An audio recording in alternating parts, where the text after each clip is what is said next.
How's it going, ladies and gentlemen? Welcome back to another episode of the Yell and Sell Pro Wrestling Podcast. My name is Zachary Weinberger, here with JP Acosta, my co-host. First of all, JP, how's it going? It's going great, man. It's been a really great week of wrestling.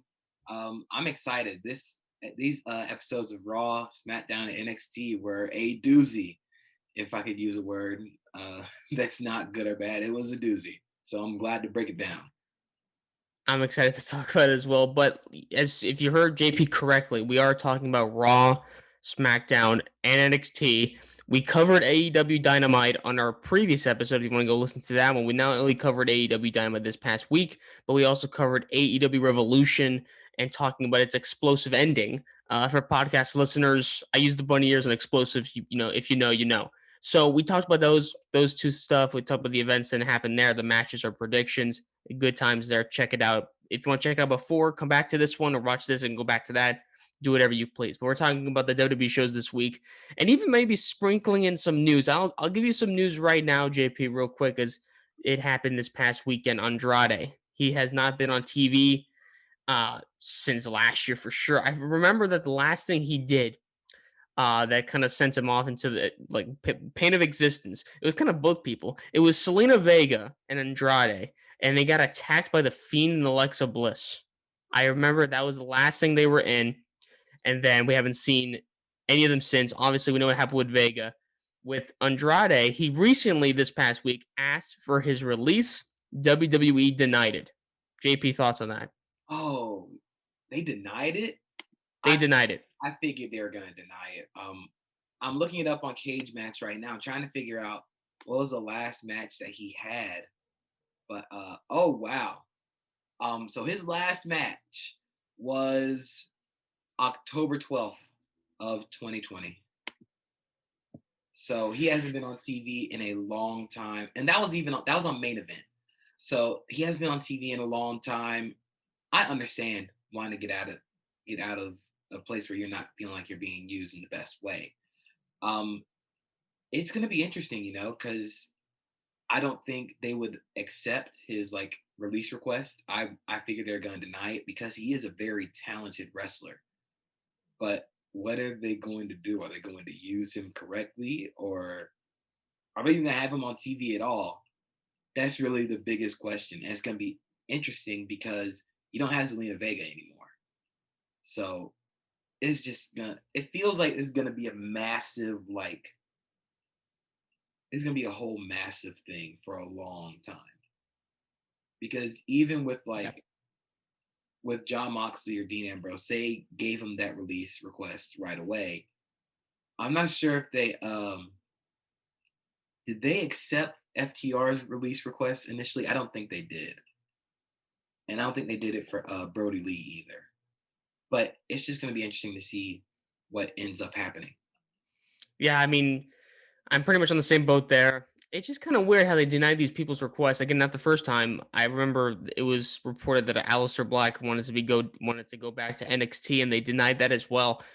It's when they deny these guys' requests, you might make it seem like, oh, maybe they do have plans and they actually want to use them. But it's been like you said, like his last match was last year, and it's just again even Aleister Black, he was, if you remember the WWE draft that they had, he was drafted to SmackDown and he hasn't been on since. Whether you could say that's because of what happened with Selena Vega because they're in a relationship or whatever, but yeah, Andrade, listen, he's one of the better wrestling talents that WWE has right now, and it's a shame they can't use him. You could say that maybe in the promo department, obviously with his accent and with the way he does talk, maybe he's not there yet. That's why Selena Vega was such a good pairing with him. But even Charlotte Flair, who's in a relationship with Andrade, it was reported that she pitched an idea. Actually, she said it herself. She pitched an idea to WWE about them being an on-screen couple. They shut it down. So I don't know what's the problem here. All we know is if he does leave and he goes to another promotion, I have no reason to believe he won't be successful because again, his in-ring talent is absolutely extraordinary. I recently actually just watched his match with Johnny Gargano at Takeover in Philadelphia, I believe. I think that's the first ever 5-star NXT match, and it was warranted because it was an absolute banger. And Andrade just proves why he is, and he had the match with Aleister Black, stuff like that. So it sucks hearing it, and hopefully hopefully, listen, I want him to stay in WWE. I think he could be in the main title picture if he wants to, but I think that on his own, he's going to struggle when it comes to talking, and that's why he needs sort of that mouthpiece. Which is sucks because when Selena Vega left, it really did hurt him. It hurt him a ton. So we'll see where he goes.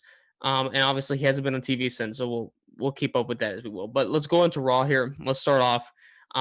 New WWE champion Bobby Lashley, who beat The Miz and just destroyed him last week after The Miz tried to escape 3 times, one with cramps, two in a count out, and then he got another rematch and he got destroyed. This time around, we see Bobby Lashley in a suit, walking with the Hurt Biz with their titles. They have all the gold so far. It's great to see. He says, the Almighty era has began, and the opening match is the rematch: Miz versus Bobby Lashley. The Miz comes out and he gives a pretty good promo, just talking about how WWE had just screwed him over because he won fair and square, you can say, in that count out win or whatever. And just talking about how he doesn't know how Bobby Lashley, how him as a champion could be, whatever. But then Lashley enters and he has a new kind of presentation with his entrance. Lightning strikes the ramp. You get the Almighty, the whole presentation of the video package. Awesome stuff. He comes to the ring. They have a match, and it's again pretty. He dominates the Miz, but the Miz kind of gets a little bit on there. And I remember they went to the outside, and Bobby Lashley tried to drive the Miz's face into the corner post. The Miz reverses. That's pretty much the only action the Miz gets. He gets something on the outside, but he gets back into the ring. And again, Bobby Lashley just absolutely destroys him and retains his title. Bobby Lashley, you're still WWE champion. And that's the way to kick off the show. JP, what did you think of this one? I honestly liked it, and it's not really because of like the match itself. It's because they're making Bobby Lashley look like a really big deal with having the suits entrance with Shelton Benjamin, MVP, and Cedric Alexander. They kind of look like Evolution, how they all wore suits. It looks really cool. It makes them look really dope. The new entrance and the Titantron and the lightning striking the ramp, it's all making Bobby Lashley look like a real serious deal, like a really huge thing. Like, this is the WWE champion, Bobby Lashley, not just like some dude named Bobby Lashley. The match itself, again, you knew who was going to win. You knew it was going to be in dominant fashion. I really didn't have a problem with it, but I really enjoyed the presentation of Bobby Lashley. So it gets a thumbs up from me. Yeah, I mean, enjoyed it too. Listen, we've talked about how we wanted Bobby Lashley to be champion. Now it's happened. We'll see at the end of the show. After we talk about Raw, I do want to talk with you about maybe the WrestleMania plans for the WWE Championship, where that's going to go when it comes to Bobby Lashley, and especially when it comes to Drew McIntyre. And speaking of Drew McIntyre, he does a backstage interview, pretty much talking to Bobby Lashley, saying, "How come you gave the Miz another chance when I'm right here? It seems like you're scared of me. Whatever." He's pretty much talking down to Bobby Lashley, but Sheamus attacks him from behind. He pretty much lays him out with with some cartons and some boxes nearby. And afterwards, Drew McIntyre is just absolutely annoyed and frustrated that he got attacked from behind. Turns out we're going to see a street fight between those two later tonight. So I want to move on. We're going to talk about Shane McMahon and Braun Strowman here. And they have 2 segments throughout the night, but we're just gonna pair them up right here and just get through this because we need to. Yeah, this has been. I can't wait to talk I about it. think that So thumbs it up there. yeah, it was just. We'll talk about it. So the first segment we get is pretty much Braun Strowman demanding an apology as he's coming to the through backstage. R-Truth does stop him and kind of gives him an apology of his own, even but he doesn't realize that he wanted an apology from Shane McMahon. But R-Truth, whatever, he mentions how he's sorry for ruining Hornswoggle's wedding. R-Truth, I mean, always the savior of the show, it seems like. But Braun Strowman comes out to the ring, he demands the apology. Shane McMahon comes out, he comes to the ring, he goes up to Braun Strowman's face and says, "I apologize," and leaves. And as he's leaving on the ramp, he turns around, he looks like he's about to say something on the microphone, and he's like, "Never mind," and leaves. That's the first segment. That's the first segment we get. Uh, let's go to the second segment because it's just Oh, absolutely the second insane. segment. Yeah, that second segment. So Shane McMahon comes to the ring. He has Braun Strowman to come out, and he just doesn't say anything. He's like, "Never mind," and he just leaves. And then he's walking down the ramp, and he turns around, and he's like, he gets the mic to his mouth, and he's just like, "No, never mind." and then he's just playing like these mind games. So he leaves the ring and he's stuttering a couple times here, and he says, never would I ever explicitly call you stupid. And he leaves. Strowman is just like me, kind of confused because I am as well. They leave, and Shimon Man just like he says some snide remark and he runs away. And then you see a white like SUV car like drive off pretty rushedly, and Braun Strowman's like, whatever, and he leaves off. And then we see Shane McMahon come into frame and he says, he's so stupid. And that's it. So let me start here real quick. I was I I was very confused watching this. I thought in the times that Shane McMahon was having the mic and he didn't talk, I thought he forgot his lines. I gotta be real. I thought he forgot his lines. And I'm just like, okay, is he trying to like improvise here? I don't really know, but reports say, that's how it's supposed to happen. He was breathing It was so the hard, weirdest. Mike. It was the weirdest segment I've seen in wrestling in a long time. And we're on the same show where we see Brandy Orton kind of cough up black somethings, like some sort of goo, and we see the whole Alexa Bliss Fiend thing. I just found this to be very odd. And then I realized, okay, we're probably gonna get a Braun Strowman Shane McMahon match at WrestleMania. Because of this, I wouldn't see why not. All because Shane McMahon calls him stupid. That is worthy of a WrestleMania match. Um, it was just bad. So JP, let me ask you a couple questions. First of all, thoughts on both segments, and two, I know we kind of talked about it a little bit, but like after seeing this segment, are you? I know he said the one thing that could save that match is if Shane McMahon jumps off the pirate ship, which I mean I still want to see. Don't get me wrong, but the thoughts on their possible WrestleMania match. What was that? What was that segment? That was my actual reaction. I was sitting there and I was like, "What is this?" Because all Shane was doing was literally just like doing this with the microphone. Is breathing heavily, yeah. He was breathing so hard into the microphone. I thought he was like having like a heart problem or something. Then Braun's just standing there real stupid, and it's literally like that meme of like P Diddy and that other dude looking at each other. That gif. It's really just that, but it's live television. It's just so much awkward silence, and it doesn't benefit anybody. Like, I don't understand the whole crux of this whole like rivalry being called based upon Shane McMahon calling Braun Strowman stupid. It doesn't matter. Braun can flip over a semi truck. I don't need him to like be real smart. Just flip over some semi trucks, pull down some scaffolding, toss Shane McMahon outside of Raymond James Stadium. Like toss him from the top of Raymond James Stadium to the outside.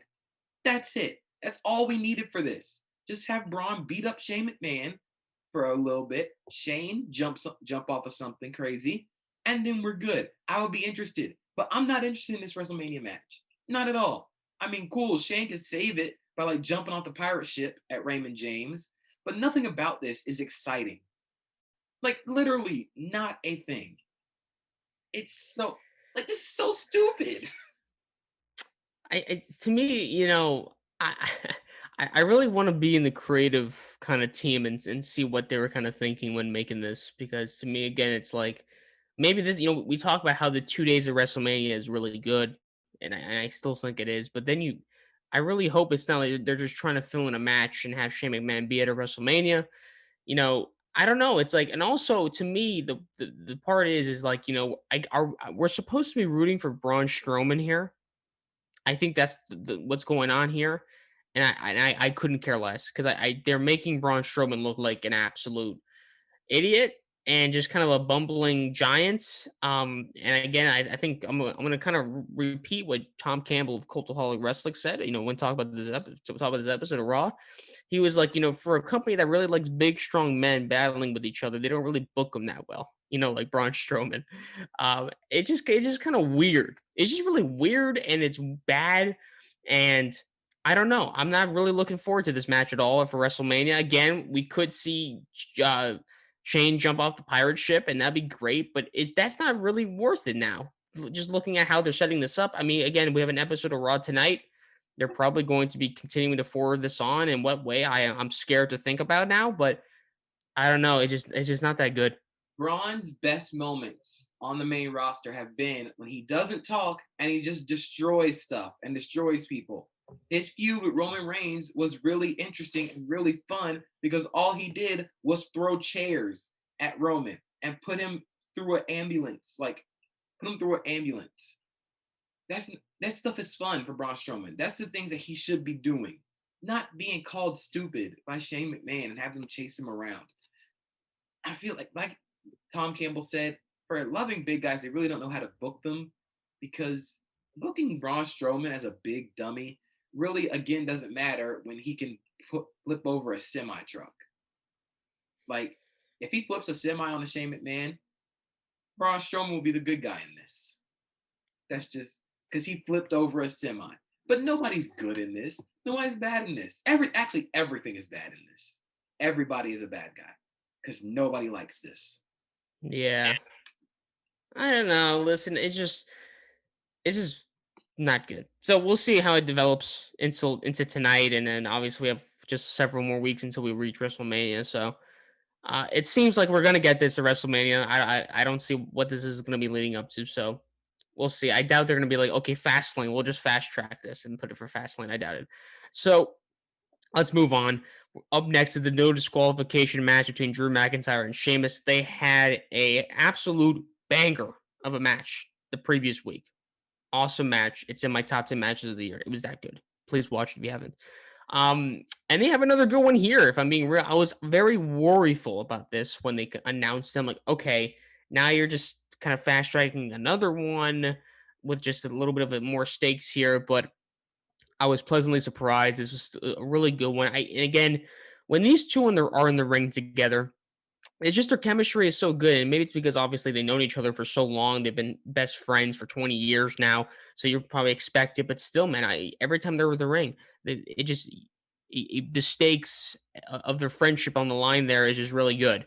So what a couple things that happen here again, they attack each other before the match here, and they get in the ring. Each guy, the kendo stick was absolutely crazy used in this match. There's a picture that was released after, I think, after Raw of the shots on the back, and obviously Randy Orton used that for Soldier Boys, kind of for their beef going on right now. Oh Um, God. which I mean that comment that Randy Orton made. Well, we could talk about it a little later, but it was it was an absolute insane match. Obviously, they struck each other in the back so many times. They used chairs. They get back in the ring. It comes to a moment where McIntyre he does a big superplex, but Sheamus responds with a white noise, leading to a near fall. McIntyre blocks a steel chair shot, which is awesome to see. Added one of his own in there. He did a future shock DDT for the 2 count, and then he was about to set up a claymore. Sheamus catches him with a chair, which is great because again, my favorite type of chair shots is when a guy just literally hurls a chair into the guy's face. It's just a great. You don't really see that much in WWE, but like Sheamus did it right to McIntyre's face was great. Um, and then after that, he did a jumping knee strike, and then outside the ring, both of these guys have the same idea. They get two steel steps. They collide at each other full force, and I think McIntyre goes over the railing, and Sheamus is just like down on the floor. And the referee he calls it off. He says, "Okay, these two are not ready to fight." And he just calls off the match. So, and then afterwards, we kind of see like McIntyre and Sheamus kind of stumbling up or whatever. So, I thought it was a pretty damn good match. It's just that the ending, again, it didn't end up with anybody winning there. My feeling before the match is like, okay, maybe they'll have McIntyre win that first match that they had the previous week. Maybe Sheamus finds a way to win the second one, and then they'll have the rubber match at Fastlane. We didn't get a winner here, but I feel like we're going to get some sort of match at Fastlane to kind of um, maybe like a last man standing match or something, just so no referee can really get involved there. Which I mean, I'd be down to see again. Anytime these guys are in the ring, it seems they put on magic. So why not give them a match at Fastlane? So JP, thoughts on the match, thoughts on the finish with the whole no contest sort of thing. And what are your thoughts on the third match possibly being a last man standing at Fastlane? Man, we need more wrestlers who are best friends fighting each other, like in WWE, in wrestling in general. because the chemistry between Drew McIntyre and Sheamus is off the charts. They produce every time. Like every time they fight, it looks like they want to beat the crap out of each other, and it's absolutely amazing. Um, the ending was kind of weird, but I understand it because there's really nowhere else to go from here. Now that you've ended a no disqualification and no contest, Drew McIntyre won a regular match. Where do you go from here? Because it's gonna happen at Fastlane. You you can't go back to having like a regular match. You can't just say it's regular pinfall. And my idea I just thought about, and this is gonna be taking a page from AEW. Why don't you do a lights out unsanctioned match? That way, no refs can get involved. They're just you have the whole stadium to yourself just to fight. Do an unsanctioned match. 3 stages of hell. Um, I don't know if Last Man Standing would be good because they've already done a Last Man Standing this year with Kevin Owens and Roman Reigns, and Raquel Gonzalez and Rhea Ripley had a Last Woman Standing match. So it feels like they kind of are like, I'm not to say like making it stale, but they're kind of making it a little stale. And same with Steel Cage. You can't do a Steel Cage match. That literally just happened on SmackDown like last week. Um, like I said, unsanctioned match. Um, I don't know, man. First Blood, maybe. That'd be interesting. That'd be something that we haven't seen in the WWE in a long time. A First Blood match, maybe an I Quit match. I feel like an I Quit match would be good for this because neither of them really like wanted to stop fighting. But like I said, there's nowhere else to go with this other than like they literally have to try and kill each other in a different kind of match than just a regular like pinfall for pinfall match. Maybe they should do an exploding barbed wire death match. Oh I'd yeah, be good. I'd be good with that. No, but I completely agree. Um, I wouldn't mind a last man standing match, even though we had pretty much. I mean, technically two of those this year. I think it fits the story. Yeah, the unsanctioned match is probably where it's going to go. I feel that's a good stipulation for them to go at it. Even though, again, we're going to see that Wednesday, with the Thunder Rosa and Britt Baker. So, and we're getting Fastlane this Sunday. So maybe they won't do that just so like, okay, we're not watching their product, whatever. I don't know. But it's definitely going to be some sort of stipulation, and a First Blood one. I doubt they're going to do it just because again we haven't seen it in like I feel like over a decade for sure. But I feel like a First Blood match they need to save that for in a really intense sort of rivalry if they're going to do that. Yeah, definitely. I can already see. Are you trying to search up the last First Blood match? yes, I'm looking up the last First Blood match. That it was a long time ago. I'm for sure it's a long time ago. The last Um, First Blood match was 2008 John Cena versus JBL at One Night Stand. oh boy. So yes, over 10 years. Which again, I mean, I'm trying to see what rival can use it. I mean, maybe this one, but usually, like I don't know, like blood in WWE nowadays, it's used sometimes, but it's not like as a crazy use as it was used back in like early WWE, more so early 2000s. Like I remember when JBL and John Cena had just a regular just no disqualification match, Judgment Day, 2005, and JBL's face was just absolute like a waterfall of blood, and we see that kind of all around as well.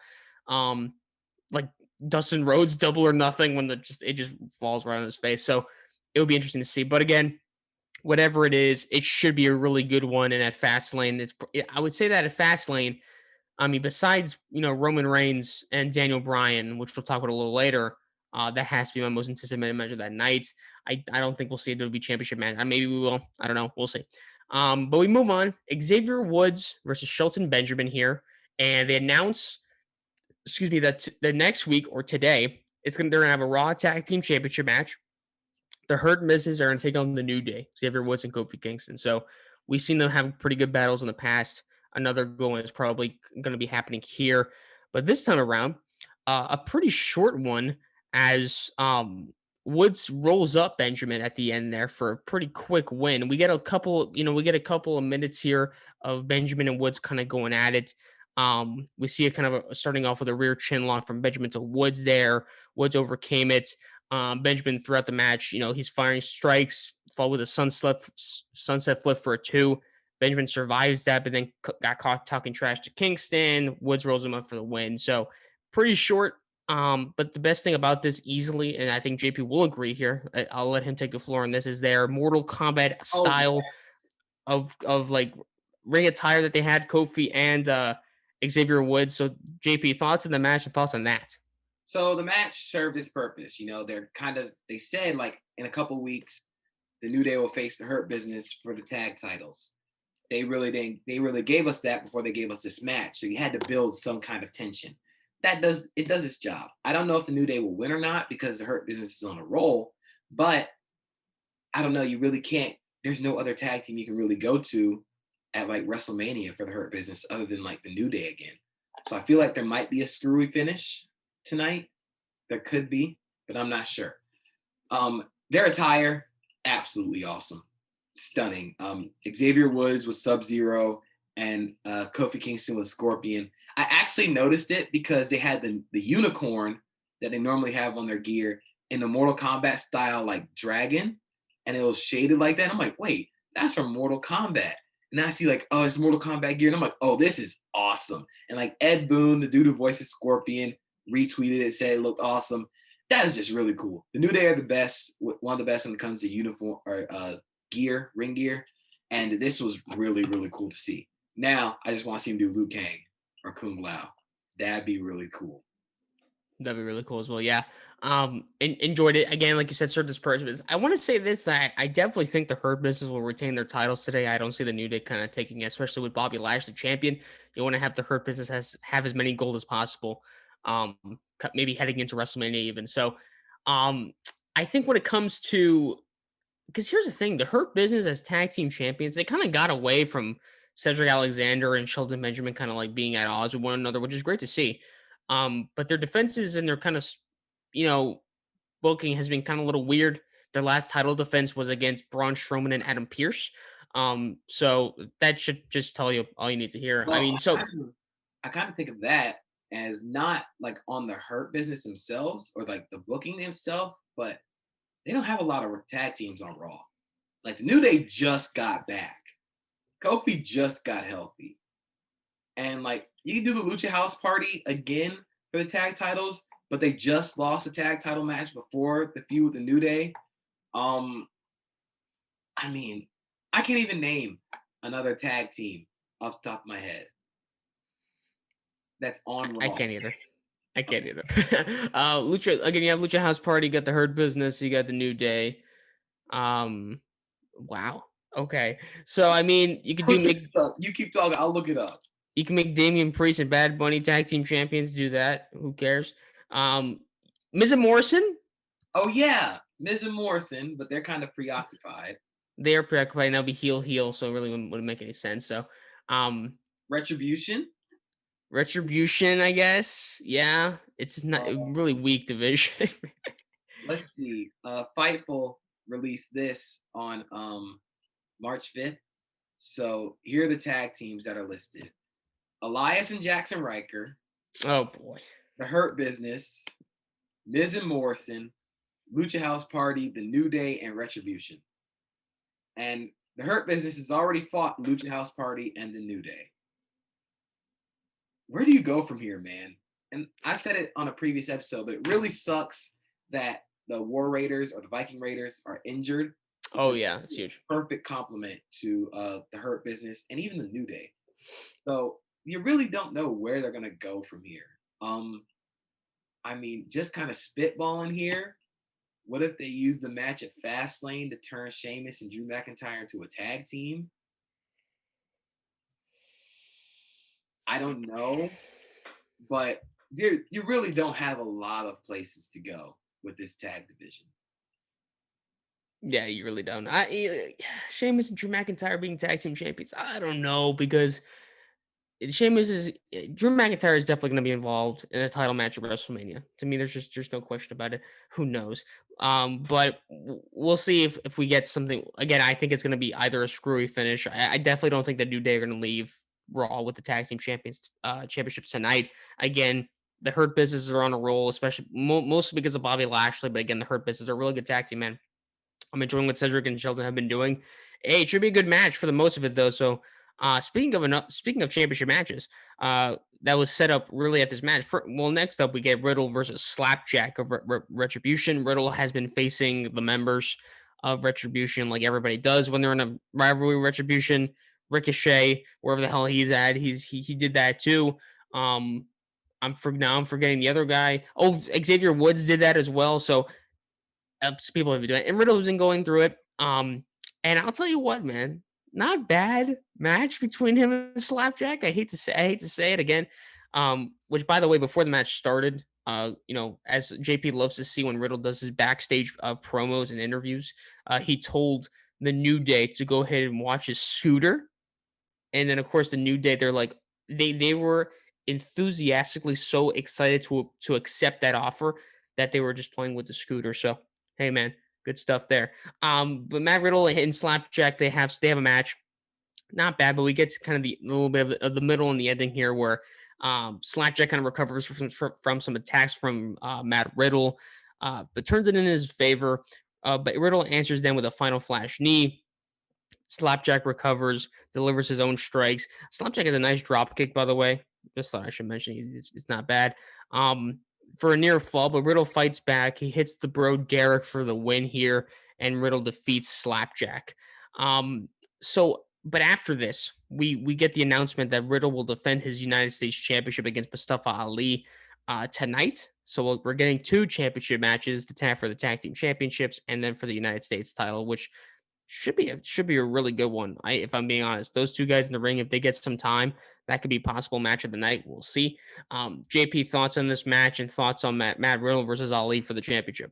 It was a fun little sprint match. Like I said, I do not want to hear Matt Riddle cutting promos like really ever again. Although the New Day made this one kind of funny because like after the show had ended, they posted a video of they're just hanging around backstage, like pretending like Kofi was riding around on the scooter and Xavier Woods was on like the little injury carts that they have. And Matt came back to him and was like, "Hey, where's Scooter?" Is like, "Yeah, it's right here. We saw some stuff that was in your bag. It was like some brownies or something, and we had some and we took some of the brownies." And they're like, "How many did you have?" And he's like, I think like three of them." So that was kind of funny, but it was kind of like after the show, and they posted it on social media. So that was kind of funny. It was a sprint match. You knew Riddle was gonna win. Slapjack looked good in the ring. I think Slapjack, or previously Shane Thorne, is a very good wrestler. This Mustafa Ali versus Riddle. I keep saying Matt Riddle, but Riddle match could be match of the night if they give it time. I'm really interested to see where Retribution goes from here because you can't keep having them lose all these title matches because it makes them lose legitimacy. Yeah, and I mean, I think Riddle's gonna get away with it, but I would think maybe that Ali might win this title. We'll see. Again, if they give it time, I think that could be a really good match between those two guys for the United States Championship. So why not? I just think Ali and Retribution needs something, and maybe it's the United States Championship. Who knows? But we move on, and we kind of get what's been happening with kind of Randy Orton and Alexa Bliss and stuff like that. But first, we get a interview backstage interview with AJ Styles, who pretty much with Omos obviously, who pretty much calls him weak, calls Randy Orton weak and stuff like that. And then Randy Orton comes up and he says like, that I could beat you. He pretty much just challenges him to a match later tonight. And Styles says, absolutely sure, but you're going to have to deal with him as well, which is almost. So main event's going to be AJ Styles versus Randy Orton. Sure, why not? But we move on and we move on to the women's tag team championship match. Naomi and Lana. This happened at like 10:30 p.m. That's a good point to make. It was like International Women's Day. And we hadn't seen a woman on the show until like what JP just said. We did get a promo. I don't know if it was before or after, but it was of like Mandy Rose and Dana Brooke It was talking. But after. it was after. But let's just talk about that real quick. That was also a really weird promo because it was just them talking about their title aspirations. I guess not for the tag team titles. They just said, for their women's title aspirations. They say that Asuka has a concussion because of that kick by Shayna Baszler. Um, And Charlotte Flair just comes, interrupts their thing, and just says, like, you guys got to prove to me that you're worthy of the Raw Women's Championship. I'm not the Raw Women's Championship, but you got to prove to me um, that. And then I just found that weird. I was just like, Well, okay, I get it in context because she is like the measuring stick for the division. ugh. But like just thinking about it as a whole, this has been a really, really bad time for the Raw Women's title. Because if the reports were true, Lacey Evans was supposed to win it at Elimination Chamber. That didn't happen. Asuka gets a concussion, so she's probably not going to be wrestling on Fastlane. Who knows if she'll be there for WrestleMania? Where do you really go from here? It's been kind of just a series of unfortunate events. This promo by Mandy Rose, Dana Brooke, and Charlotte was weird, and it felt kind of thrown together because it's kind of just like, yeah, Charlotte's not feuding with her dad anymore, so she can like move on, but she's talking to Mandy Rose and Dana Brooke. That's what we're moving on to. Like, okay, that's fine, but I think it again proves there's not a lot of depth on the women's roster on Raw. There is also not very creative booking for the women's talent on Raw. But I mean, to have the first like women's segment of the show be at 10:30 p.m. and even without it being on International Women's Day, I think that's just kind of like the icing on the cake. But not having them on the show until 10:30 p.m. is absolutely maddening and like crazy because you have to actually like give them a chance to be on the show, you know? So it's just all felt real thrown together. It's also like Raw's a 3 hour show, and it wasn't until the third hour we saw it. So weird. Well, I mean, Naomi and Lana get their chance. Women's tag team titles against Nia Jax and Shayna Baszler. Who comes down to the ring with Nia Jax, Shayna Baszler? It's our favorite Reginald and Ray. Obviously, having a new little relationship as JP is just not happy whatsoever. Um, so she comes down to the ring, and obviously they have a little promo. I am excited to talk about SmackDown now with Nia Jax and Reginald. Very excited. But they have a match. Finally, we're for the past couple weeks we were saying yes, Naomi and Lana, they're literally the number one contenders. Why aren't they getting a chance? Well, they get a chance now, and um, the way it starts off, the challengers actually find some success pretty early here, but culminating with Naomi wiping out the floor between Jackson Baszler. She was definitely a shining spot in this match here. But we come back from the break and Shayna Baszler just blasts Lana and the heels gain the advantage. Um, Obviously, she does that joint manipulation. She targets the arm of Lana. But when Lana tags in Naomi, she sparks a comeback on the hot tag there. She drove Jack face first to the mat. And then, of course, who does the distraction? It's Reginald. Jax bowls over Lana, and Jax pins, does that power bomb for the win. And Shayna Baszler and Nia Jax retain their titles, and Jax hoists Reginald over her shoulder and carried him up to the ramp. You know, um,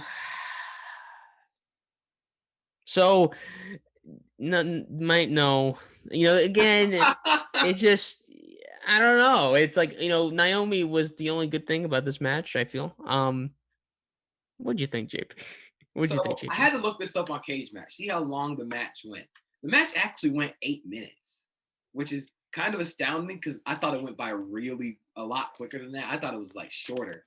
But we're starting to treat Reginald like James Ellsworth, Oh no. just kind of forcing him into segments, forcing him into every significant women's like rivalry or storyline in the WWE right now. And we don't really need to. They didn't have to break up Reginald and Carmella. I think that worked really well. But they decided to anyway. And now he's kind of just like dead in the water. He's kind of, you don't know what the point is. What's the point? And like, this all just feels real dumb. Like, this just feels dumb. I don't know how else to describe it. Because literally, I think Reginald pinned Nia Jax like a couple weeks back in that 6-man tag match with Bailey, Nia Jax and Shayna Baszler against Sasha Banks, Bianca Belair, and Reginald. And now she's like, well, he's cute. And I'm just like, what? Where did this come from?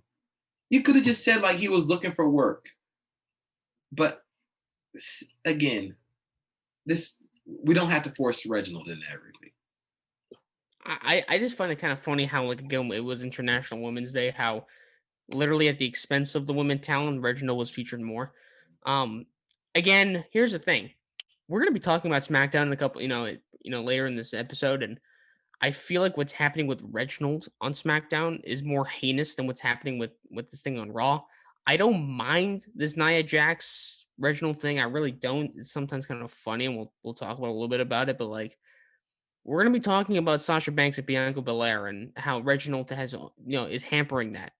So we'll talk about it. But it was just whatever. So we move on. AJ Styles versus Randy Orton in the main event. Surprise, surprise, no surprise, obviously. These two probably have almost match of the night if it wasn't for Sheamus and maybe McIntyre going no contest there. But we move on to the end there. Styles rebounds from Randy Orton. He starts off pretty early there. Excuse me. He tries for a phenomenal forearm, but Orton shakes the ropes, knocking him down. AJ Styles recovers once again. He applies the calf crusher. He was targeting the leg pretty early on there. Orton barely kicks away out of the submission, delivering that draping DDT off the ropes. Orton rises to feet, teasing the RKO, but almost pulls him out of the ring actually, and the arena becomes engulfed in pink. And Bliss appears in the video screen. She lights a match. She ignites the flames from the ring post, causing Orton to vomit black again, like we happened. And then as soon as that happened, he turns around and Styles just blasts Orton with a phenomenal forearm for the pinfall victory here. So Styles wins and more, kind of shenanigans with Alexa Bliss and Randy Orton there. One thing that people like to mock was the fire on the ring post. Only three went off, and not one. I don't know what's going on with pyrotechnicians on those last 2 days on Sunday and then Monday, but something is wrong. Obviously with Revolution and then with Monday. So good match, not bad. And then obviously more setup with Alexa Bliss and the Fiend and Randy Orton there. The one thing is that they really didn't go back to or develop what's happening with like Randy Orton seeing himself talk like the Fiend was. We didn't get that. But JP, thoughts on the match, thoughts on the ending there. You don't get a bad match from AJ Styles or Randy Orton. I thought the match was fine. I really didn't care about the heel versus heel dynamic because I think it worked. Because again, they're playing off that whole Randy Orton is possessed. So he's not really a heel or a face. He's whatever the Fiend wants him to be. So I really didn't mind the heel versus heel dynamic. I'm just wondering when the Fiend's gonna come back. Because we're a month out from WrestleMania. He's gonna have to make his appearance sometime before then. Could it be tonight on Raw? Could it be maybe at Fastlane? I don't know. You're just not sure when the Fiend's gonna show back up, but he needs to show back up soon. As for AJ Styles, we've kind of mocked some matches for AJ Styles at WrestleMania because I don't think you go a Mania without AJ Styles. But it just kind of feels like he needs something to do right now. He's kind of floating around, and he's honestly putting in some of his best matches right now. But he needs a rivalry for WrestleMania, whether that be the Game, Triple H. Who else? I mean, that's the only one that's really like that I can like think of. It's got to be Triple H. Yeah. So when it comes to me again, Styles really, I don't remember the last time really Styles lost a match. Well, besides the Elimination Chamber, where he lost there, but he's been winning all the matches he's been in on Raw. And I think there's a reason. I think they're making him look strong for a possible opponent. And he said that out of the opponents that he's wanting to face at WrestleMania, just in dream matches itself, Edge was on the list, but he's already being taken care of for WrestleMania, and Triple H was on that list as well. Listen, I mean, give me all of it. I mean, I think that there's a difference with Triple H being in the ring with Shawn Michaels and Undertaker and Kane in a tag team match, just being there with older guys. And again, AJ Styles is not like 35, but he's still pretty much in his peak and still doing stuff on without fail, and he's still one of the best wrestlers in the world, arguably maybe the best. But obviously, there's people that obviously other people on that list there, but I would not mind seeing that at all. The problem is, this to me, like, how are you going to set this up? Him and Triple H, like he's doing stuff at NXT. Triple H, what are they going to do here with him? How much time are they going to put it? What are the stakes there? Is it going to be a street fight? I don't know. You got to start it now. Whatever happens, it has to start now so they can build up to it. I wouldn't mind seeing AJ Styles go down to NXT, kind of terrorize NXT to kind of get Triple H's attention. Seth Rollins did that in his WrestleMania feud with Triple H. AJ Styles has been on NXT before. He showed up on NXT, I think, last year for the Raw versus SmackDown versus NXT Survivor Series. I think he actually had a match He on did, yeah. NXT. I don't remember against who. I think it might have been Roger Strong. But I wouldn't mind seeing him on NXT kind of terrorizing Triple H, kind of trying to egg him on. That could be the whole thing where Triple H doesn't want to do it. He don't want to come out of like part time. He's busy. But AJ Styles kind of egging him on, like, this is the one thing, you've never beaten the best because you've never beaten AJ Styles. So they could do it like that. But whatever they do, it's got to start today.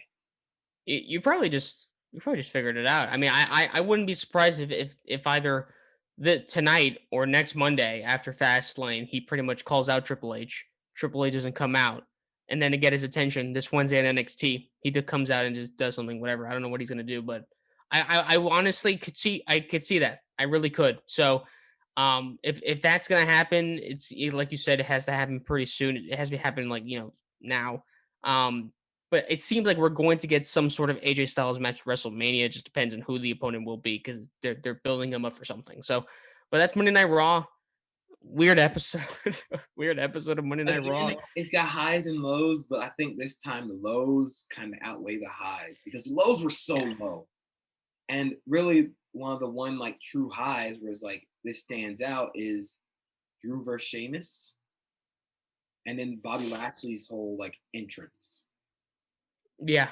I would probably agree there. And the whole thing that's happening with Randy Orton again, maybe it's not good for some people, but I'm still enjoying it. I Yeah, mean, but there's a lot of it's really good. It's yeah. really fun to me. To me, it's fun as well, and we'll see how that continues. But again, yeah, the lows. It was just a very weird episode of Raw. But we move on to NXT, a packed night. NXT, two championship matches, and we have one to start the show. Io Shirai defending her title against Tony Storm. But before we get to that, William Regal announces these two big announcements, these game-changing announcements that's going to change the landscape of NXT. So he brings out the women's roster all lined up on the ramp. We've heard reports that he's going to kind of present the NXT Women's Tag Team Championships, and that's exactly what he does. After the events of what happened on NXT when Shayna Baszler and Nia Jax defended their titles against Dakota Gonzalez, That was Raquel Gonzalez, and Dakota Kai. We had Adam Pearce kind of show up with a Raw referee and kind of hamper the match, and we saw Regal and Adam Pearce kind of talking backstage about it. So he decided that NXT is going to have their own women's tag team champions, and he presents it to Raquel Gonzalez and to Dakota Kai. So that's what's going to happen. And what happens is that who comes out? It's Ember Moon and uh and Shotzi Blackheart, and they pretty much challenged him for the title, saying we were in the Women's Dusty Cup, so I think we should get another chance. Regal says sure. So that's going to be we're going to have 3 championship matches on NXT, and that's going to happen later tonight. But the second announcement is that NXT Takeover is their next takeover, which is going to be called Stand and Deliver on WrestleMania weekend. It's going to be 2 nights. It's going to happen Wednesday, and I think the first night is actually going to be on USA Network, so it's not you don't have to stream it. You're going to have to watch it on on USA, and then the second night is going to be streamed on Peacock or WWE Network. I think it's going to be Peacock by then. So 2-day NXT Takeover. So JP, thoughts on new women's tag team championships and the 2-night takeover? So my thoughts on the women's championships, I don't know, man, because the whole point of the women's tag team championships were so they go to each 3 brands. But now I'm kind of thinking that screwy finish in last week's NXT was just to set this up. And if that was the case, like really, that kind of looks dumb. Um, I don't know. I guess it's hard to judge right now, but the NXT Women's Tag Division is stacked. I don't know. I think it's too early to tell if this is a good or bad thing. Um, as far as the two-night takeover, I'm excited because the takeover card for that weekend is looking absolutely stunning. You're gonna have Santos Escobar defend the cruiserweight title. I don't know who, but that could be a main event. Um, not Roger Strong, Kyle O'Reilly versus Adam Cole is a main event in its own right. Karrion Kross versus Finn Balor, which gets we're kind of foreshadowing it. We'll get to that later.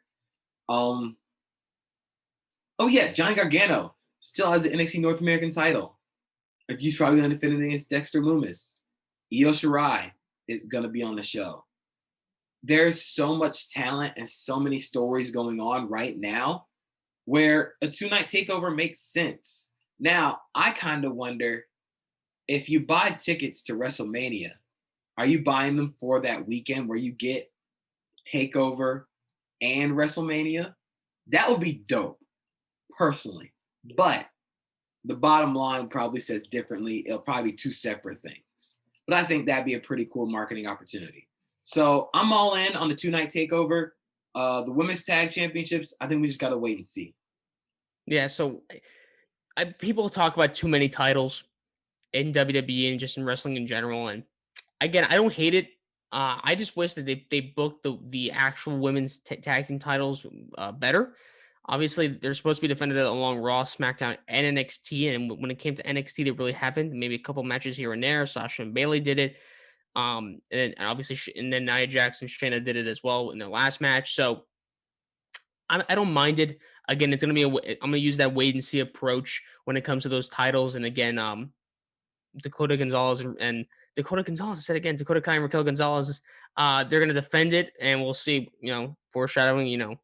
We'll see what happens in that match. But I'm cool with it. The titles look nice, that's for sure. So we'll see where it goes within the next couple weeks, especially as we head into Takeover and the Takeover 2 day thing. I'm cool with it. That week is going to be absolutely insane. We have Monday being Monday Night Raw. You have Wednesday day one of Takeover, Thursday day two of Takeover, Friday SmackDown, Saturday WrestleMania day one, Sunday WrestleMania day two. So wrestling is going to be amazing. It's going to be crazy that week. We also have Dynamite that's not WWE on Wednesday and Impact on Tuesday. So literally every day. So it's going to be crazy. So I'm excited, believe me. And like you said, the amount of matches that we can have there, it seems like Io Shirai, we know who she's going to face. We'll talk about it later tonight. And Santos Escobar, I think we do know who he's going to face for the Cruiserweight Championship, the guy making his return on NXT on this episode. We'll talk about that in a bit as well. So we move on. The opening match is Toni Storm versus Io Shirai for the Women's Championship. I mean, awesome there to start off the show. It's funny because this NXT starts off the show with a women's championship match or just a women's match in general, and Raw doesn't on the day of International Women's Day. I found that funny. But again, what do you expect from these two? These two put on an awesome match with each other. But let's move on to the ending here, where Shirai kicks out of two Storm zeros. I thought it was over when she hit the second one, but while Storm escapes a crossface and she dodged a moonsault as well. But Toni Storm, she goes for a diving headbutt and she misses, and Shirai turns that into a crossface, and Toni Storm actually taps out here for Shirai to retain her NXT Women's Championship. I thought the match was great. One thing though, I thought it went a little bit short. And I feel like I went a cage match the other day, and I felt like the match went like 13 minutes, which I mean, it's a good amount of time, but to me, I thought they should got way more than that. If you could, yeah, if you can check that for me. So Yeah, it's again, like 11:58, like 12. so that's the only big problem I had with this match was the amount of time because it really wasn't that much for me when it came to these. I mean, I'm trying to. I want maybe if you could look this up. I don't know. I mean, how long was that triple threat match at the last takeover? I mean, I was pretty close to that. I feel. Let me see if I can find it again. Which I mean, I thought this match should have gone longer than that, but It was like 12 minutes 15 seconds. so it was almost the same time. Again, I think that you should have gave these two way more time, but good match nonetheless. What did you think? I thought it was a phenomenal match. Two of the best women's wrestlers in the world. And again, I will keep saying more wrestlers should have more than one finisher because Io Shirai can beat you with a moonsault, but she can also catch you in the crossface and make you tap out. That's another great element added onto her wrestling repertoire. Having multiple moves and submissions that allow you to win makes every more of your moves seem like, oh, they could win on this move. Like, Kurt Angle had the angle slam and the ankle lock. Either one of those, if he hits it, it's over. Like Jericho has the Lion Tamer and the Walls of Jericho. Both of them can make you tap immediately. So I really enjoy that wrestlers have more than one finish. I thought it was a really great match. Kicking out of two Storm Zeros, I mean, I enjoy it, but at the same time, it's two Storm Zeros in a row. And I get that it's the women's champion Io Shirai. She's gonna kick out, but two Storm Zeros in a row is really like spammy, I guess. And then having her kick out of them, I don't know if it weakens the move too much, but it weakens it a little bit. But overall, a fantastic match. Yeah, I completely agree. Again, if these two would have got more time, it really I think the scale of the match would have been so much larger. But a good match nonetheless.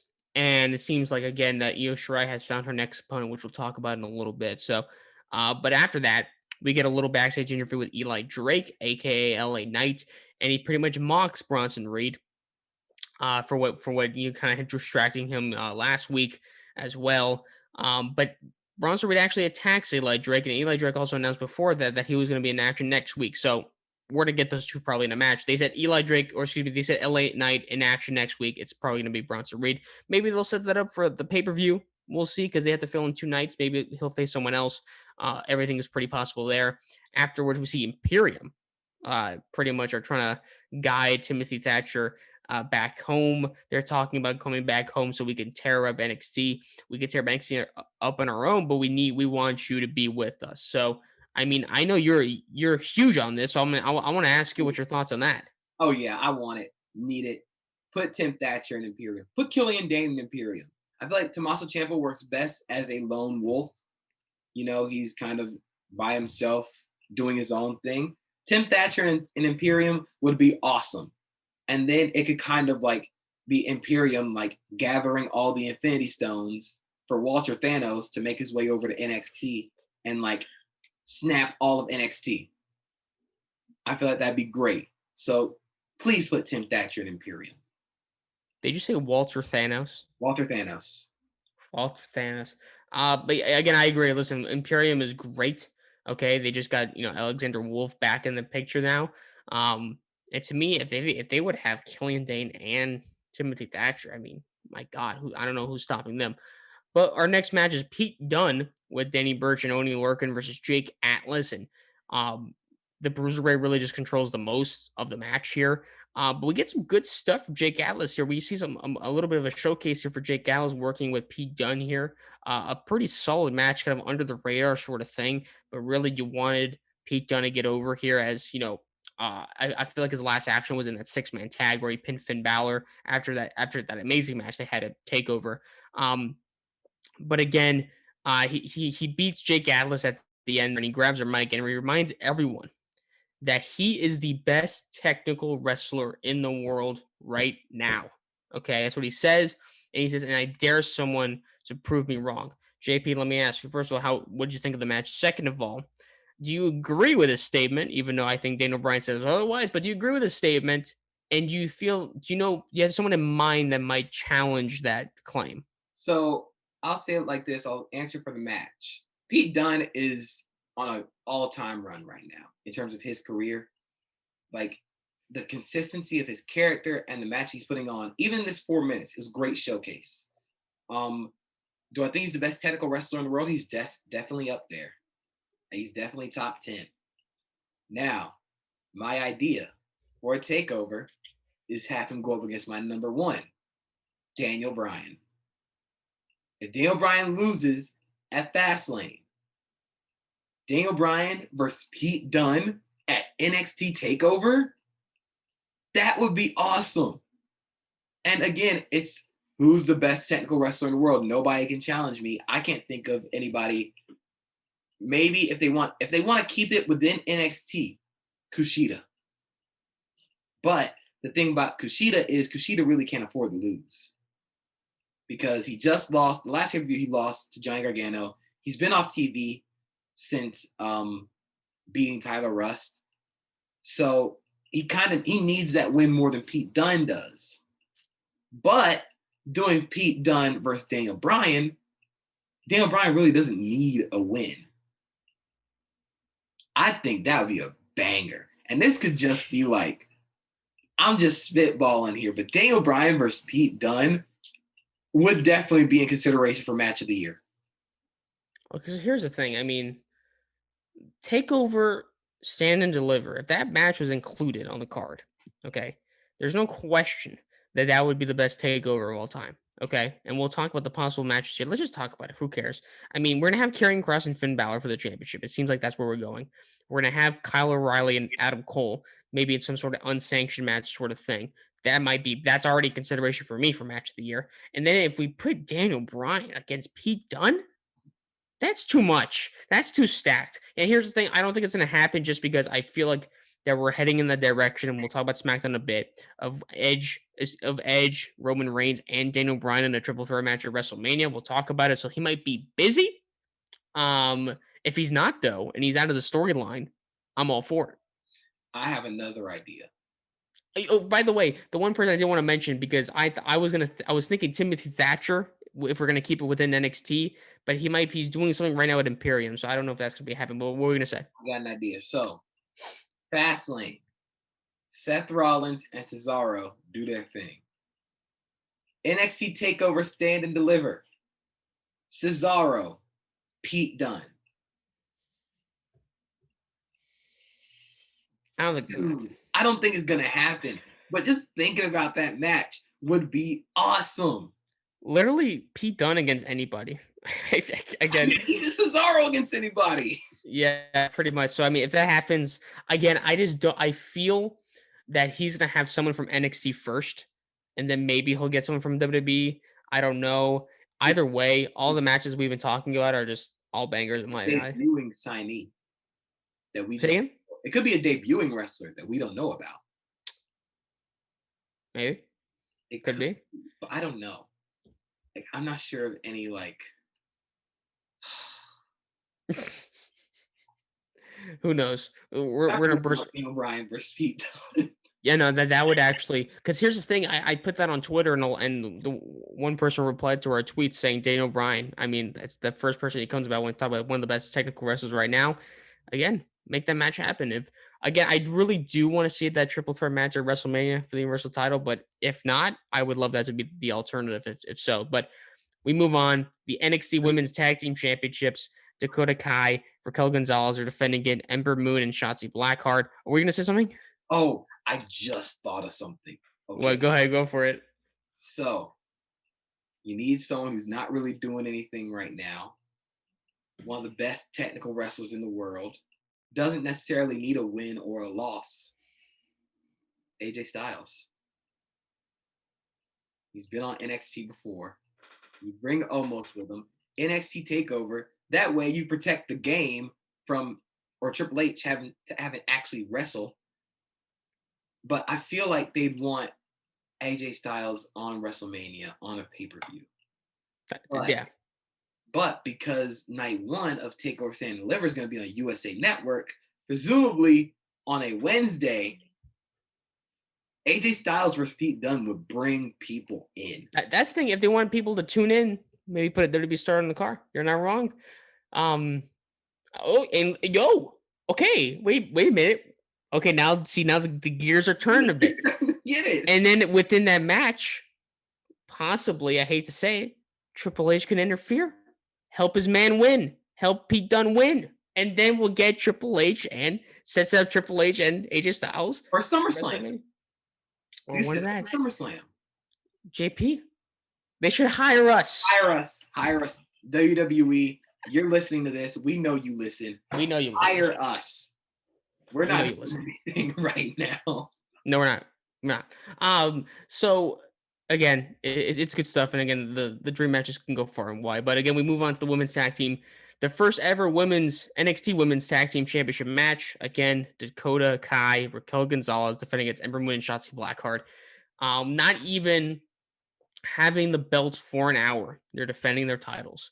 They have a pretty damn good match between these four. They were in the Dusty Cup finals at Takeover. They had a really good match here. I would say that this match was honestly on the same level. I don't know if they exceeded that match, but definitely on the same level of so. But we move on to the kind of the middle here. Uh, Shotzi Blackheart is struggling as he's facing with Dakota Kai. Ember Moon gets the hot tag, goes off on the champs, and then um, we get a couple kickouts here from the champions.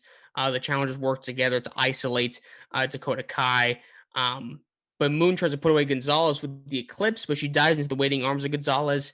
Um, but then we move on to the end here, where we see Dakota Kai, excuse me, Raquel Gonzalez getting wiped out to the outside. Um, and Shotzi Blackheart rolls up Dakota Kai for the 1, 2, 3. Shotzi Blackheart, Ember Moon are your new women's NXT Women's Tag Team Champions. Dakota Kai and Raquel Gonzalez, they only held the titles for about an hour. JP, thoughts on the match? Thoughts on the ending? Do you think maybe they should have kept the titles? Are you okay with them, trading hands? What do you think? I absolutely love the match. Shotzi Blackheart and Ember Moon are really good as a tag team together. Um, as far as the title change goes, I love it. I love the title change. You introduce new titles, you hand it to the champions, then have something shocking happen. That creates the story, that creates more intrigue.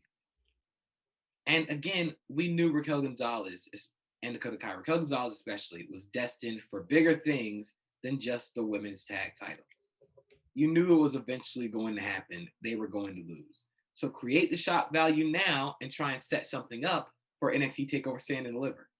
I didn't hate it. I loved it. I like it too, man. Yeah, so I didn't mind it. Again, shocking to me.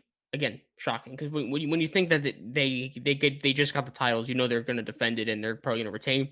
Didn't happen. I mean, I don't mind Ember Moon and Shotzi Blackheart having it. We'll see what's up next for them. We did see after they were celebrating backstage, we saw Candice LeRae and Indy Hartwell kind of like shove them off. They weren't celebrating. That could be the next matchup. I wouldn't mind that as well. However, we'll go back to backstage. Dakota Kai, Raquel Gonzalez they're having a backstage interview backstage. However, it's interrupted when Io Shirai pops up, looks at Raquel Gonzalez. They're standing, I shouldn't say eye to eye because Raquel Gonzalez is just like towering over her, but they're standing, next to each other. And Io Shirai basically says, "I want you next." So, and Raquel Gonzalez like, I don't know if you want that. So that's gonna be the next thing. We've been saying it, especially I've been just touting how much I think this year is going to be the year of Raquel Gonzalez, especially in NXT in the women's division. She's destined for a title. It's gonna happen, and I definitely we definitely predicted that again. That especially me, we're saying that Raquel Gonzalez is going to take the title probably off Io Shirai if there's going to be one, and it's going to happen. So they're gonna have a match at Takeover, and I think it's about time we see the title trade hands to Raquel Gonzalez. I think she definitely deserves it, no question about that. They've booked her extremely well. She had awesome matches with Rhea Ripley, some awesome tag team matches again with Dakota Kai. I think she's destined for it, and I think that she's gonna definitely have a good reign with that. Um, I want to ask you, are you excited for that, JP? And just thoughts on Io Shirai's title reign in itself. She's been the champion for a long time. She won it in your house, like the pay-per-view right after WrestleMania, kind of pinning Rhea Ripley for it in that match with Charlotte Flair as well. I'd say it's been okay. It's been an okay reign. She's been a good champion. What do you think? I've loved her title reign. I think it's one of the best title reigns in women's NXT title over history. Of course, I'd go Asuka, Sasha, Bailey, then Shayna Baszler, then Io Shirai because she's literally beaten everybody on the roster. Like, there's nobody she hasn't beaten yet. And it's all been really high quality matches. I do think she's gonna lose the title though. I think it's gonna happen. Raquel Gonzalez is gonna be the one to beat her. I wouldn't mind it, honestly. I feel like it's time. Io Shirai had a great run, fantastic run. I do think she'll stay on NXT though. think Io Shirai is going to remain on NXT because you can't really like send her to Raw because Rhea Ripley is on Raw too. So they just like, I mean, maybe you could. I don't know. I don't know what their plans would be for Io after she loses the title, but I definitely think she's losing to Raquel Gonzalez. Absolutely. And again, the in-ring work for Io Shirai during her title reign was great. She had awesome matches with Rhea Ripley on an episode of NXT, a really fun match with Candice LeRae. Um, and again, like you said, she's beating pretty much everybody in the roster. And again, I think it's time that she drops it. And I think again, Raquel Gonzalez, I think she's going to be on the top echelon of people that had the NXT Women's title. We'll see who stands in her way. I feel like again, Taya Valkyrie seems like she's going to be coming soon, so I wouldn't mind seeing that. I think she'd be great there. So, um, good things coming for the NXT Women's Division. That's for damn sure. So we move on. Speaking of the NXT Women's Division, we get Kaden Carter versus Xia Li. And before that, we also get a little bit of a video package with Zoe Stark, and obviously coming off of a really good match, non-title match against Io Shirai. We get stuff with her, so excited again. Women's division for NXT, it's looking really good. So when she kind of gets more into form there, it's gonna be great. We talked, by the way, about her finisher, that variation of the GTS. It looks absolutely brutal. I can't wait to see more of that as well.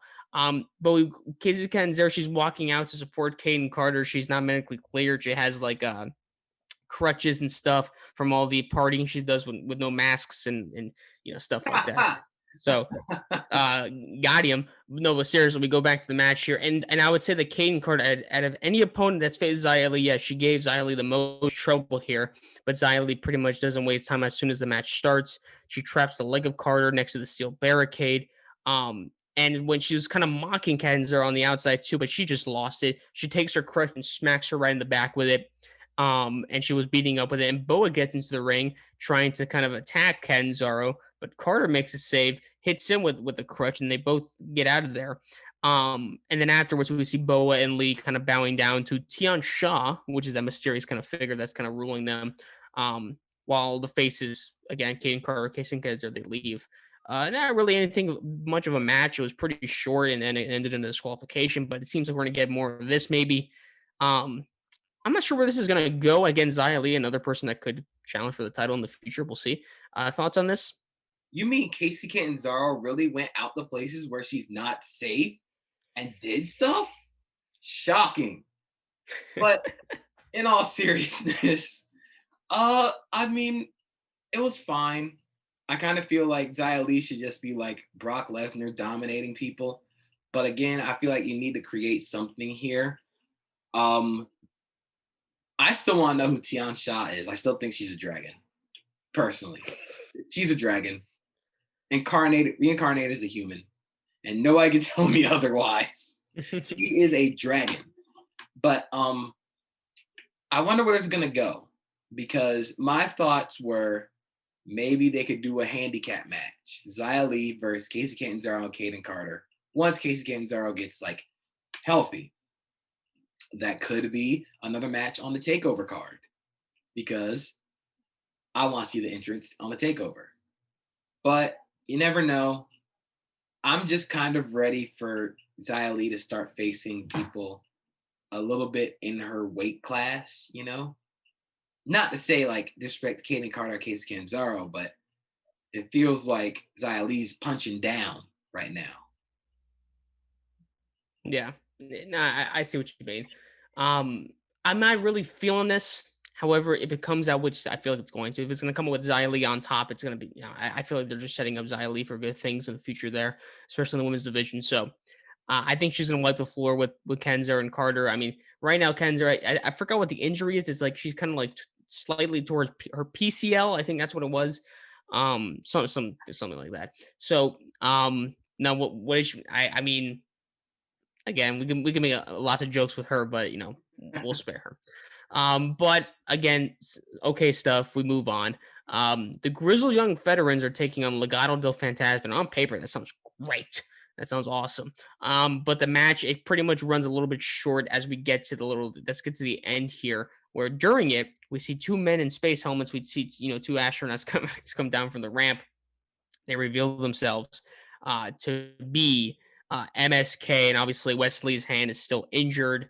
Um, but Legado del Fantasma, they take advantage. They pin him and they get the win there. But afterwards, again, we see MSK kind of beat up um, Grizzly Young veterans. There comes to a point where Wesley actually crushes the hands of James Drake with the helmet.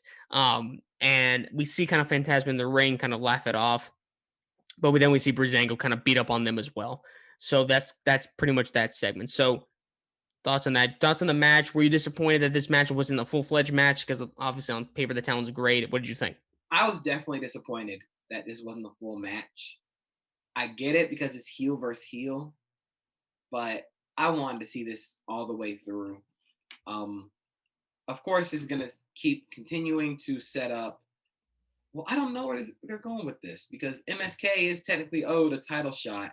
They're probably holding off on that for Takeover, Stand and Deliver, which now that I'm thinking about it, is going to be absolutely loaded. But I really wish this match could have finished all the way through. I feel like it needs more time. Yeah, same here for sure. I completely agree. Seeing it on paper, just it's amazing. So speaking of Legado del Fantasma, and Santos Escobar obviously being the NXT Cruiserweight Champion, we get a video package from Jordan Devlin, who was the NXT Cruiserweight Champion, obviously, and he pretty much says, it's time to kind of, I'm still the NXT Cruiserweight Champion. I never lost it. It's time to reclaim what's mine. I see there's a person trying to be like me on NXT. It's time to come back. I'm coming back next week. That's what he said. And then obviously after that, we see Santos Escobar pretty much just absolutely complain to William Regal about it, and that's when we get the tag match. But JP, thoughts on that? Again, you talk about a loaded stand and deliver takeover, pay per view. That could be the match on there as well. Jordan Devlin coming back against Santos Escobar. What do you think? Put it on Takeover, Stand, Deliver, whichever night. That could be another show stealer in a card of show stealers. I do think if they decide to do this, Santos Escobar should win, personally, because Jordan Devlin will probably take the title back to NXT UK. And not to disrespect NXT UK, but for a good minute, I forgot that Walter was NXT UK champion. So they have tag titles over there. They do. NXT UK tag titles. I don't know what the name of the team that has them now, but one of them looks like a character from Lord of the Rings. But yeah, man, I'm excited for it. Put it on Takeover, Stand and Deliver, but Santos Escobar should win. Whatever. It's gonna be a great match. Again, that card on 2 days is gonna be maybe two stacked. Maybe I don't know. That's pretty great because let's be honest here. As of right now, because we also got a report, by the way, that like the whole creative team and Vince McMahon, like nothing's really finalized for WrestleMania besides the kind of the two matches, and they're kind of going back to square one or whatever. Take that news as what you will, but we pretty much got. It seems like we know the matches that are going to happen for Stand and Deliver, even though they haven't really announced it yet. And I hate to say it, it seems like Stand and Deliver is going to have a better card than WrestleMania. It might for 2 nights. I mean, if they end up swinging like a Daniel Bryan or AJ Styles versus Pete Dunne, this could be like the most stacked card that I've ever seen on a wrestling show. We thought that Vengeance Day was stacked. I imagine what this takeover can be. And by the way, now I'm thinking about it, we're definitely not going to see a WWE superstar on Stand and Deliver just because they need these guys for WrestleMania because there's nothing. Again, we have the two championship matches from SmackDown, which are both going to be seemingly are going to be great. Don't get me wrong. And then what's the other confirmed match? Braun Strowman and Shane McMahon? I mean, I feel like both tag titles are going to be defended for sure. We just don't know. We don't know who. I think Big E and Apollo Crews, although they're fighting, I think at Fastlane, they're gonna do another one at WrestleMania. I think Riddle faces Mustafa Ali or Keith Lee at WrestleMania. I don't know what's going on with Keith Lee. Yeah. I do think we're gonna get Charlotte versus Asuka at WrestleMania. We're gonna get Sasha Banks versus Bianca Belair. Maybe That Drew McIntyre and Bobby Lashley, probably. maybe. Um, Now that I'm thinking about it, this means like you're having a WrestleMania without Kevin Owens. You're gonna have one, presumably at this point, without AJ Styles. No, they need to, man. You're gonna have one without Sami Zayn. I mean, Cesaro and Seth Rollins are probably gonna have a match at WrestleMania. But even thinking about NXT, like I don't think NXT necessarily needs anybody to go up against Pete Dunne from WWE because you have Kushida, you have Swerve and Leon Ruff. That could be something that blows over. I mean, and they could do a mystery signing, somebody that we don't even know about. So, so here's the thing with me is that right now, at the moment, because it seems like again we could definitely confirm for ourselves what matches, but right now, again, WrestleMania needs as many stars as it gets. So I think AJ Styles is gonna get a match, whether it's Triple H or not. I don't know. Daniel Bryan, I feel like for the way they're setting it up, and again, we'll talk about SmackDown in a minute. He'll be in that triple threat. But the card for NXT Takeover is dead. But let's move on to the ending here, to the finale. NXT Championship match: Finn Balor, Adam Cole. Well, listen, on paper that sounds match of the year. Give me all my money, 5 stars, whatever. The match was absolutely it was fantastic. It didn't disappoint in my opinion. It got a good amount of time that it needed to. The stakes were there. Um, One thing I will say, actually, we'll talk about the ending here and what happened. And again, when you have these two guys in the ring, you're really not going to get a bad match. Finn Balor won the NXT title by beating Adam Cole, if you remember, and we get kind of the rematch for that. But we move on to the ending here. Cole was locked in a crossface. And Finn Balor manages to get to the ropes. Balor tries it in 1916. Cole spun through to hit the last shot for a near fall. Cole also, which by the way, I thought it was over when he hit that. When he raised the shin guard and he hit him right in the back of the head, I thought it was over. Finn Balor kicks out at 2. He does the Panama Sunrise. Again, That's what I I was like, thought. okay, it's over. I thought it was over And I went, in my sunrise. oh, when he did that, I'm like, okay, new NXT champion. Nope. Finn Balor kicks out. And again, you were talking about how Io Shirai kicked out of 2 Storm Zeros. I'm like, okay. And then now you see the champion kind of kicking out of a kind of the That's Shining Wizard kind of thing. my And then sunrise. it was insane. And then so Balor sends Cole to the outside where he looks up, he's kind of using his kind of the rail to kind of get up, and you see him looking very scared at someone, and it's Kyle O'Reilly in like a jean jacket. He looks revved up. Cool.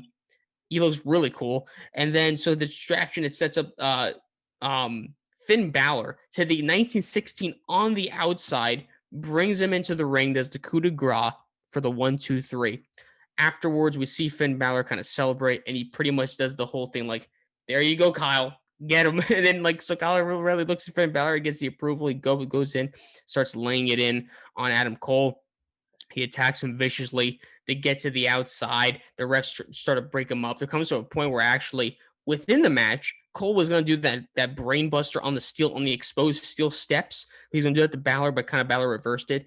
Kyle O'Reilly was going to do that same thing to Adam Cole. Referees kind of break it up there. And then we just see him kind of go backstage. Finn Balor is still in the ring. He's looking on. He's doing a celebration. And then he kind of doesn't look behind him, but he kind of like feels something. He says, "What took you so long?" And then he looks behind him, the camera pans, and Karrion Kross is staying right behind him. And Karrion Kross says TikTok. And that's the end of the show. What an ending. So what I will say about the match as advertised was really good. I will say I can't say I'm disappointed because the match was great. However, I was thinking, should I put this in my list? I don't know, just because of the ending here. Where again, you knew it was going to happen. You knew that Kyle O'Reilly was going to make an appearance here. Maybe I would say that kind of like what happened with the Young Bucks and MGF and Chris Jericho. I was expecting Finn Balor to be way more ruthless in this match, even though that's kind of his game and his kind of fighting style in general. But it wasn't really on that level. We just got a really damn good match between these two, and then the ending, kind of setting up pretty much the main events for both nights right there. Yes. Was great. It was absolutely great. What did you think? I love the match. I don't think it's in my top 10 matches of the year so far. I think it was that lack of physicality that you said. I definitely feel like it was more Cole than Balor, although it was both of them. Or like, it didn't feel like they wanted to hurt each other. It wasn't the same as Finn Balor's matches against Kyle O'Reilly or Pete Dunne. Now, when Finn Balor fights Karrion Kross, it's going to be that. And I honestly, I got so hyped when he said, "What took you so long?" And Karrion Kross was standing right there, because it's not like the champion gets blindsided and he's shocked at who attacked him. It's like, no, I knew you were going to come for this. I knew you were going to be here. Just why did it take you so long? I've been waiting for you. So I love that. Kyle O'Reilly showing back up.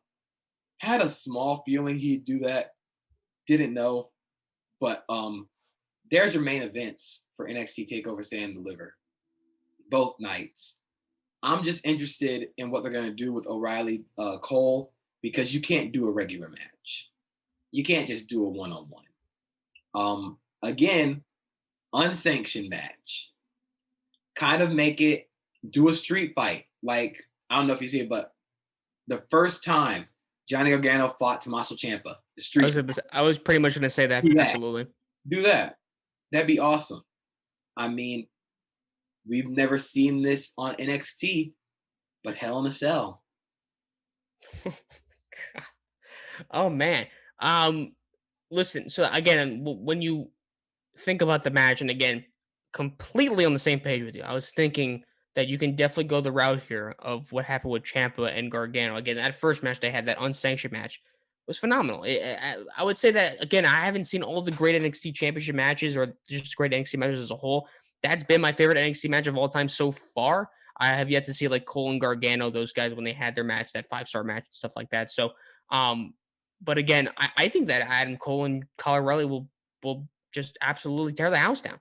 You know, I think they can have not only a 5-star match, best match of the year, but they can have one of the best matches in NXT history. Again, I just think that it's all there.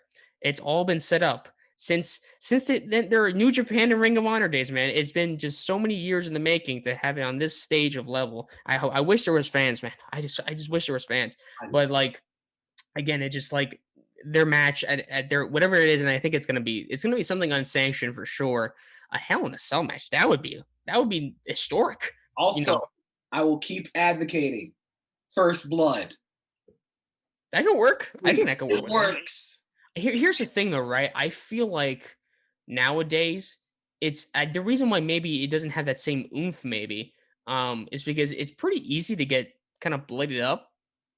So maybe I just feel like these guys, they don't only want to like make each other bleed. They just want to like ravage each other. And I think like what you said with Hell in a Cell, man, to be the first, I think it fits to be the first NXT Hell in a Cell match. I think it fits wholeheartedly. I think they should do it, to be honest with you. Go So for it, man. It'd be insane because it fits. Like, think of all the great Hell in a Cell like matches. And it's like, yeah, this could only be solved by locking these two guys in here with no way of escaping. That's the thing with like, I wouldn't do a steel cage because one of them can escape. Hell in a Cell, there's no escaping. You have to pin them or make them tap. So yeah, I think Hell in a Cell would be a great idea. It make history. I think they do a normal match for Karrion Kross, Finn Balor. yeah. I hope they don't go the way of Karrion Kross kind of just murking Finn Balor and just like dropping him on his head like 30,000 times and Karrion Kross. I think it's gonna be a lot more. I don't think they're gonna do it. It'll be more even than when he fought, I think, Keith Lee. It'll be more even than when he fought Keith Lee for the NXT title. That was I don't think that was he didn't really destroy him that match. I mean, he definitely looked way more dominant. That's for sure. But when it comes to with him and him and Finn Balor, I definitely, I've seen some people in the comments, like kind of when I read kind of replies for WWE and stuff, saying like, man, there's a possibility he might squash Finn Balor. I just don't think they would do that to Finn Balor. I think that the guy has had an amazing championship reign so far in his second title run. I wouldn't see why I think they could put on a really good match. And again, I do think that Karrion Kross will win it. I really do think he will. Just because kind of getting back the title that he never he never lost, sort of thing, because of the injury after during the match with Keith Lee. Either way, man. Even though I do think that the Adam Cole Kyle O'Reilly match could definitely just take the whole card, the 2 days. I Cole, I mean, Finn Balor and Karrion Kross should be an absolute banger as well. So again, I got and another it didn't. idea for Adam Cole versus Kyle O'Reilly. Remember how The Rock and Mankind had that empty arena match? They could do an empty arena match. It had to be like the first thing where it's I like like that. unsanctioned. You got one ref. Everything, anything goes. Nobody's in the arena. It fits because nobody will be in the arena. Right. So it could work. I'm still all for Hell in a Cell. I've talked myself into doing a Hell in a Cell. You sold me to it just because listen, with the problem with Hell in a Cell matches in WWE and in the main roster is that now it's not even like it's like the last resort. It's like, okay, when it's the pay-per-view season, you have to be in the Hell in a Cell match. For NXT, to be the first one for a rivalry like this, I think it fits. I think again, Hell in a Cell used to be that stipulation that's only used for a couple of feuds. Batista and Triple H had a hell of a one. Edge and Undertaker, Randy Orton, the list goes on. Undertaker and Mankind, obviously. I mean, it just goes on. And to me, I think that Kyle O'Reilly and Adam Cole, it fits. It And fits. Should happen. it also locks the other two members of the Undisputed Era out. Right. That could be another dynamic of them just standing. They have to stand there and watch two of their like closest like brothers kill each other, and they really can't do anything about it unless like they go like the gimmick of like having to be like a special guest ref, which I don't think is gonna happen. I don't think so. Yeah. And I, still, I feel for Bobby Fish, dog. He's just sitting at home and is like, "What is going on?" I wish I could be with my friends. No. Yeah, it's funny. And obviously Roger Strong, we haven't seen him since he lost to Finn Balor and Adam Cole doing what he did to him. So yeah, it'll be interesting. Again, I feel like Bobby Fish will be back probably in time to watch that match. I feel like they're gonna be involved in some sort of way in that match, kind of maybe looking on or whatever. But that's NXT, man. NXT always good every single week. Again, excuse me, on Wednesdays, we had Dynamite. Check out our previous show. We talk about Dynamite there. We move on to the final show, the final WWE show of the week. We get WWE SmackDown, and this time we don't start the episode with Roman Reigns like we do at pretty much every single week. We start off with Ashley Edge, and he pretty much says like, I've been having kind of troubles with the way things have been handled here. I win the Royal Rumble, I outlast 29 other people, but now we have Daniel Bryan getting a title shot, before me at Fastlane, whatever. Daniel Bryan comes out and he says, "Listen, Edge, you know the amount of respect that I have for you, but I was thinking about me. I wasn't thinking about you. This could be my final chance to get some glory and to get some championship gold in the WWE in my last run, in my last shot to be a main event at WrestleMania. So I'm gonna take it." And then Edge said, and then pretty much Edge kind of responds saying, again, I respect you as well, but you could have done these things a lot better. And then Edge walks off. So that's the opening segment there. Again, I feel like that this could possibly lead into a triple threat situation at WrestleMania, which we'll talk about a little later. But let's go ahead and move on. We get the first match, which is the Street Profits and the Mysterios taking on Dolph Ziggler, Robert Roode, the SmackDown Tag Team Champions, and Alpha Academy, Chad Gable, and Otis. I will I will say I was a little hesitant about this match when they announced it. Not a bad one. I thought it was actually pretty fun, pretty fast paced, pretty smooth actually. But we move on to the end here. Rey Mysterio gets a huge hot tag, clears the ring. Both Mysterios in a double 619 on Robert Roode, who snuck in a blind tag of Otis. Montez Ford finishes it off with that just absolute like crazy frog splash that he does every week from like the heavens, Twisted in whatever. midair on this one. Yeah, he's Montez Ford's great. He does that, and obviously they get the win there, so the faces get the win. What do you think of this match? This was a lot more fun than I thought it was going to be. And I thought it was just kind of like, oh, they're going to throw these people together. This was a really fun match, and everybody worked to make it look really fun. I'm a little confused on where they're going to go with the tag titles because I'm not a fan of the Dirty Dogs. I don't know. Because I don't know if you can make Street Profits versus Dirty Dogs the WrestleMania tag match, but I also don't know if Gable and Otis are good enough yet as a tag team to make it work for the tag title match at Mania. The Mysterios. So you could do the Mysterios versus the Street Profits, maybe, and then you could have Rey Mysterio at WrestleMania in front of fans.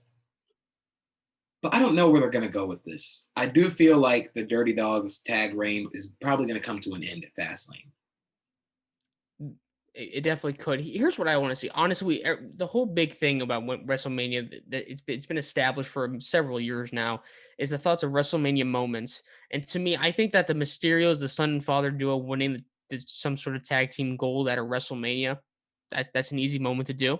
And I think that would be cool. I got to be real. I would really like to see it. So, but again, that tag match that we got on SmackDown, again, like you said, I'm on the same boat with you. Funner than I would expected. Pretty good stuff. We see Seth Rollins backstage. He again in another snazzy suit. This time it's like a green little checkerboard sort of thing. He pretty much talks. So Caleb Braxton pretty much asks about the swing that happened. He doesn't want to talk about it. However, she mentions that Cesaro's going to do another rematch with Murphy, and Seth Rollins is like, oh, okay. He obviously takes intrigue to it. The match is going to start Cesaro and Murphy for the second time. And by the way, Murphy has been absolutely crazy on Instagram. He's which to me I feel like it's almost part of the storyline. Maybe it's not. Kind of saying how like he's pretty much being underutilized. Stuff with this. He's talking about the whole Mysterio Aaliyah thing that's happening. That used to happen. And he was saying he should go back to NXT.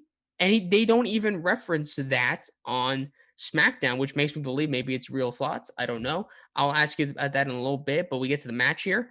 And again, I feel like this time around, Cesaro gets more in on Murphy than last time. However, we got a really cool kind of commercial break move into commercial break where like Cesaro like throws Murphy out of the ring. He gets Murphy, and in the camera, Murphy just like this diving knee right to Cesaro's face as we get to commercial break. That was really cool to see. But and also Seth Rollins is watching at the top of the ramp there. But Murphy jumps right into a giant swing from Cesaro, which sets off Rollins. So Rollins gets into the ring and he attacks Cesaro, and he does two curb stomps, and he's about to do a third one to on a steel chair, but officials stop it and saves him. And then afterwards, as Seth Rollins is going backstage, he runs into Shinsuke Nakamura. And Shinsuke Nakamura, he just stares at him all. And Rollins is like, "What are you gonna do about it?" And then he walks off.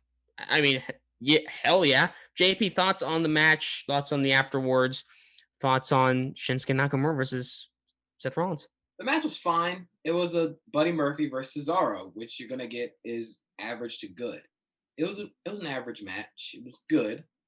Um, please, please involve Shinsuke in this because Shinsuke and Cesaro were a tag team, and it kind of dissolved that without any explanation when Shinsuke went on that 1 week run where we thought he was gonna get the Universal title. Yeah, yeah. But It wasn't our finest moment. it wasn't our finest moment, but he's definitely going to get involved in this Rollins versus Cesaro storyline. I won't be surprised if we get Rollins versus Nakamura at Fastlane. I wouldn't be surprised if that's the thing that happens. And if we do, yeah, of course, absolutely, give me that. The whole thing with Buddy Murphy, I kind of have a joke explanation and a kind of seriousness. So the joke explanation is Buddy Murphy's complaining about being underutilized and wants revenge. Buddy Murphy to Retribution confirmed. He's gonna put on one of those masks and they're gonna call him B-Bar. They're gonna call him B-Bar. Why B-Bar? I don't know. Or B-Jack. Or Base.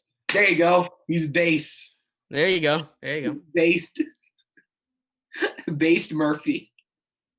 But in all seriousness, I mean, I feel like it's kind of real. Like he's really feeling that way. So of course they're not going to mention it on SmackDown. I wouldn't mind seeing him go to NXT because I think the matches there could be really fun, and it'd be better than just kind of sitting around, well, being swung around by Cesaro. Yeah, I just find it weird because again, like he's been posting that stuff on Instagram, and he's still getting kind of like his first kind of stuff on SmackDown in a long time. And again, he's kind of been being used to kind of built up Cesaro there and what's happening with Seth Rollins. So it's weird because I thought it was part of the storyline. Like maybe he'll use it in a storyline to talk about what happened, but I guess maybe it's real and they're making him pay by being in these squash matches. I'm not so sure. So we'll see what happens with Buddy Murphy again. The last time we saw him, he was with Aaliyah Mysterio, and there's no mention of that at all. So maybe they're just kind of done with that. And I think he said in one of those comments that he was just he was just only helping her acting career.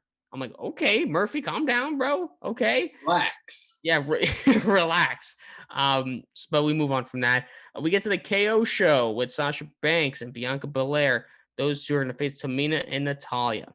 Those two are talking about um, well, before that, excuse me, Sami Zayn tries to get Kevin Owens to join his documentary crew to expose WWE, and KO kind of like shoves him off. But then Sami Zayn's like, "Listen, I know you're trying to shove me off and stuff, but then Kevin Owens says like, well, I'll think about it." So maybe they come back together. We'll see. I don't know because we have to think about what's happened with Kevin Owens, obviously after the whole Roman Reigns stuff happened. But um, oh, before we talk about the KO show, this is one segment I wanted to talk about. So the whole thing we talked about Nia Jax and Shayna Baszler with Nia Jax really with Reginald. Um, we saw a segment. Look at JP's face. We saw a segment of Nia Jax taking Reginald shopping. They went on a shopping spree. Um, and just as you imagine, he's trying on suits. Nia Jax is hyping him up, though, and I really did not know how to feel about this. The one thing I did find hilarious though is that we found shots of Shayna Baszler kind of like just on her phone, not giving a crap at all about it. And Nia Jax like, Shayna, what do you think? And Shayna just looks up on her phone like this, like, I don't care. I thought that was great. But I don't know. I just I think it's Sean Ross Sapp, who's like I think he's a managing editor for Fightful. He loved it. And to me, I'm just like, I don't know, Sean. Again, it's just I'm not a huge fan. I don't mind the whole Nia Jax original thing, whatever, and people are kind of alluding it to like the unfinished storyline of Nia Jax and Enzo Amore, kind of like Oh hit no. like that. But now we have Reginald and yeah. Let me ask you about that first before we get into the KO show. What did you think of that shopping spree segment? Why? That's just it. Why do we keep doing this?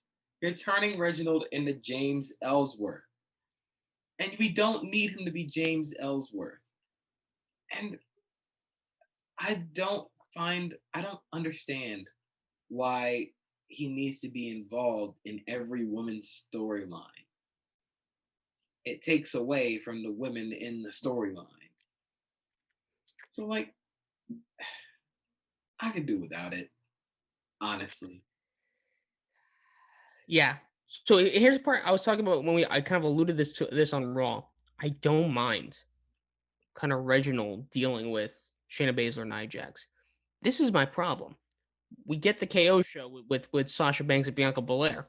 They're talking about who's the best, and it's great. It's good stuff. This is what we want to see.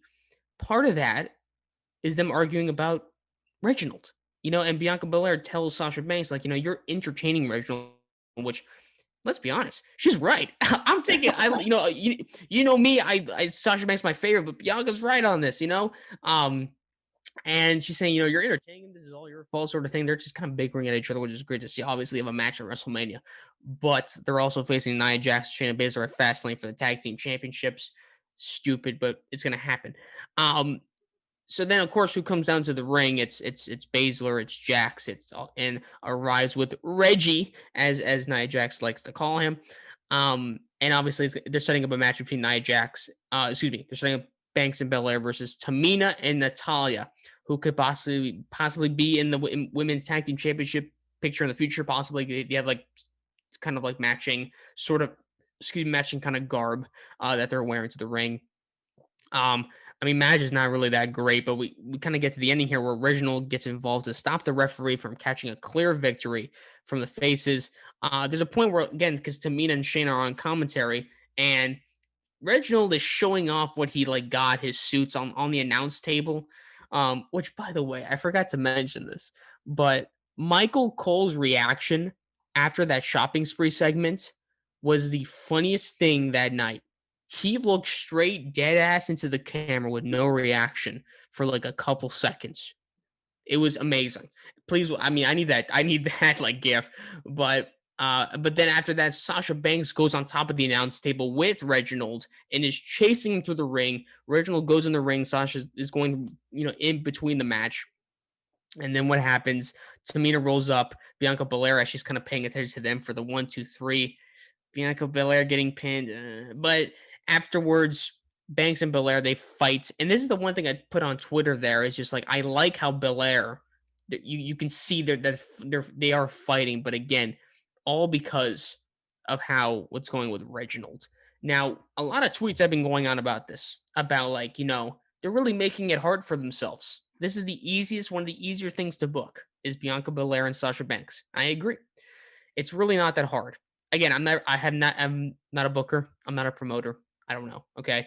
But you don't need Reginald in this to Not you at don't all. need Reginald. You don't need Reginald. And again, to me, it takes almost a little bit away from this. So to me, I hope after Fastlane, Sasha Banks and Bianca Belair, they are done with this whole Reginald thing. They can mention him once or twice, but that should not be the main thing that they're fighting about. They want to fight about who is the best in the women's division, who's the best in the world. That's what they should be fighting about, not about Reginald. That is my only complaint with this whole thing that's happening with Bianca Belair and Sasha Banks. Again, that is possibly my most hyped up match for WrestleMania. I like the Universal Championship matchup that they're going with, but it's easy money. JP, what do you think? What do you think of the match? I mean, more so, what do you think about maybe just Reginald's involvement in all of this? This was such an easy angle to book for this SmackDown Women's Title match, and somehow they had to involve Reginald. There's no reason. It takes away from the actual competition of who is the best. That is the crux of it. You don't need Reginald egging people on. In fact, you don't need you could have left Reginald with Carmella. Didn't need to be involved in this. The match itself, again, too much Reginald. I need it to stop. You can have him like bits and spurts, but it's too much. And like I said, it's just WWE amazes me with how they screw things up sometimes.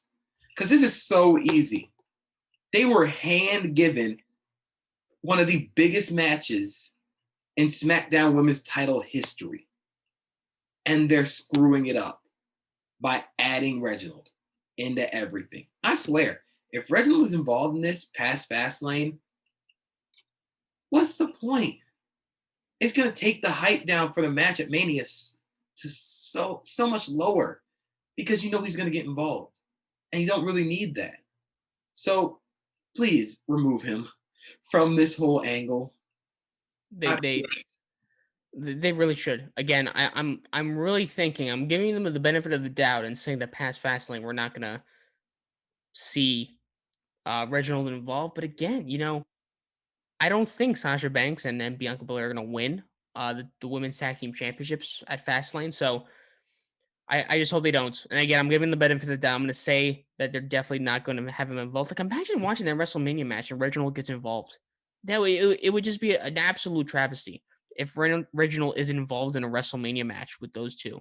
It would just be awful. So I'm hoping that they don't. But we go ahead and move on here. All we talking about, Reginald's going to win the title.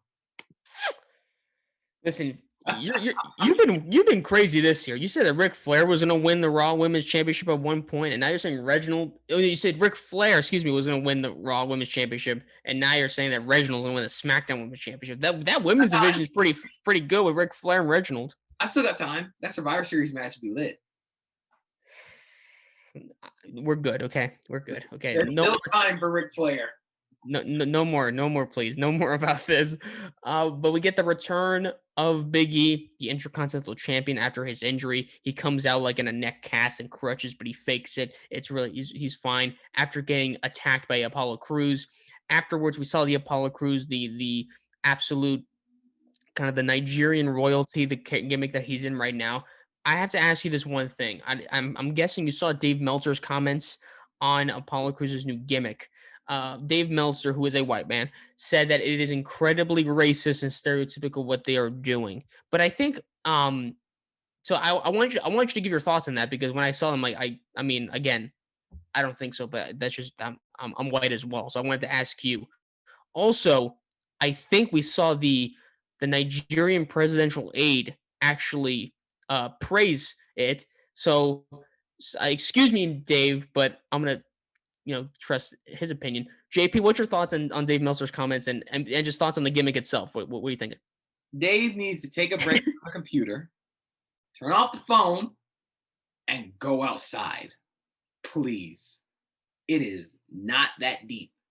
It's not racist or stereotypical, in my opinion. I feel like we've come to like assume that every black person who like starts to recognize their own culture is racist or stereotypical when that's just their culture. Like that's really Apollo Crews, who on the Indies went as Uha Nation, which is Nigerian. It's a Nigerian name. I don't think it's stereotypical. I don't think it's racist. Now, I don't know, man. Really, it really just Dave Nelson needs to step out, just need to go outside. Plus the Nigerian aide to the president, he said it was fine. He endorsed it wholeheartedly. It's really not that deep. Let me ask you this as well because I think I'm trying to see what the reasoning was. I guess they're saying that maybe if like Apollo Crews didn't like propose this as an idea, they had the creative team, which is mostly white, from my last understanding, kind of proposed this. Maybe that's why they're saying that. But again, it's like the argument where like I see people on Twitter saying like, oh, I guess the creative team really watched Coming to America too the other day, or knows about Black Panther. I'm like, dude, like just stop, like please stop. If the creative team were the ones that came up with this, it would have been just like Coming to America 2 or Black Panther. But no, Apollo Crews probably came up with this. That's what I think. And again, it really shows that Dave Meltzer and like Wrestling Observer really doesn't have a lot of black people that work for them or write for They them don't. They don't. because I feel like this is a very important time and a very important gimmick where ask a black person, ask a Nigerian person, ask an African American person what they think about this gimmick, about this character. And really, man, it's like I said, if WWE were to come up with this gimmick, it would have been just like Coming to America too. It'd have been the whole get up and everything. He might say he was from Zamunda too. It would have been terrible.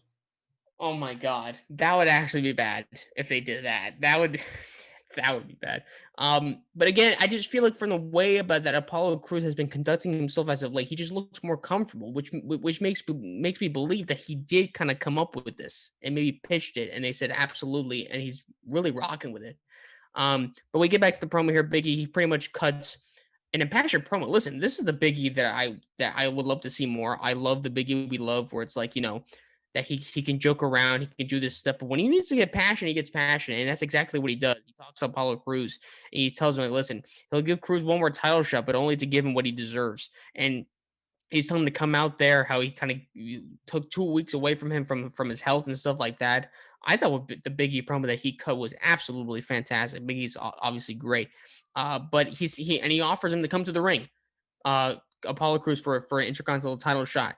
He doesn't come out, and he says, "Okay, well, since that, I'm going to set up an open challenge," which was answered by King Corbin, and he was kind of doing his own little promo. But then Sami Zayn arrives and accepts the challenge before King Corbin could really do it, and he runs to the ring ahead of King Corbin.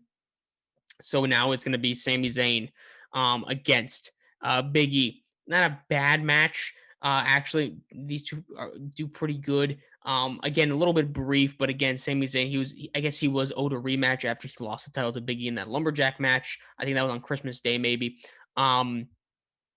But we see kind of Zayn kind of looking out of his element there, but he manages to gain control of this. He has a sunset flip power bomb with a kick out and then Big E um, pretty much it took advantage of Sami Zayn losing his cool, uh, and he was like slapping. He was slapping Biggie over and over again to set off Biggie, who just after that he's absolutely went crazy, hit a big ending for the 1, 2, 3 as he's celebrating.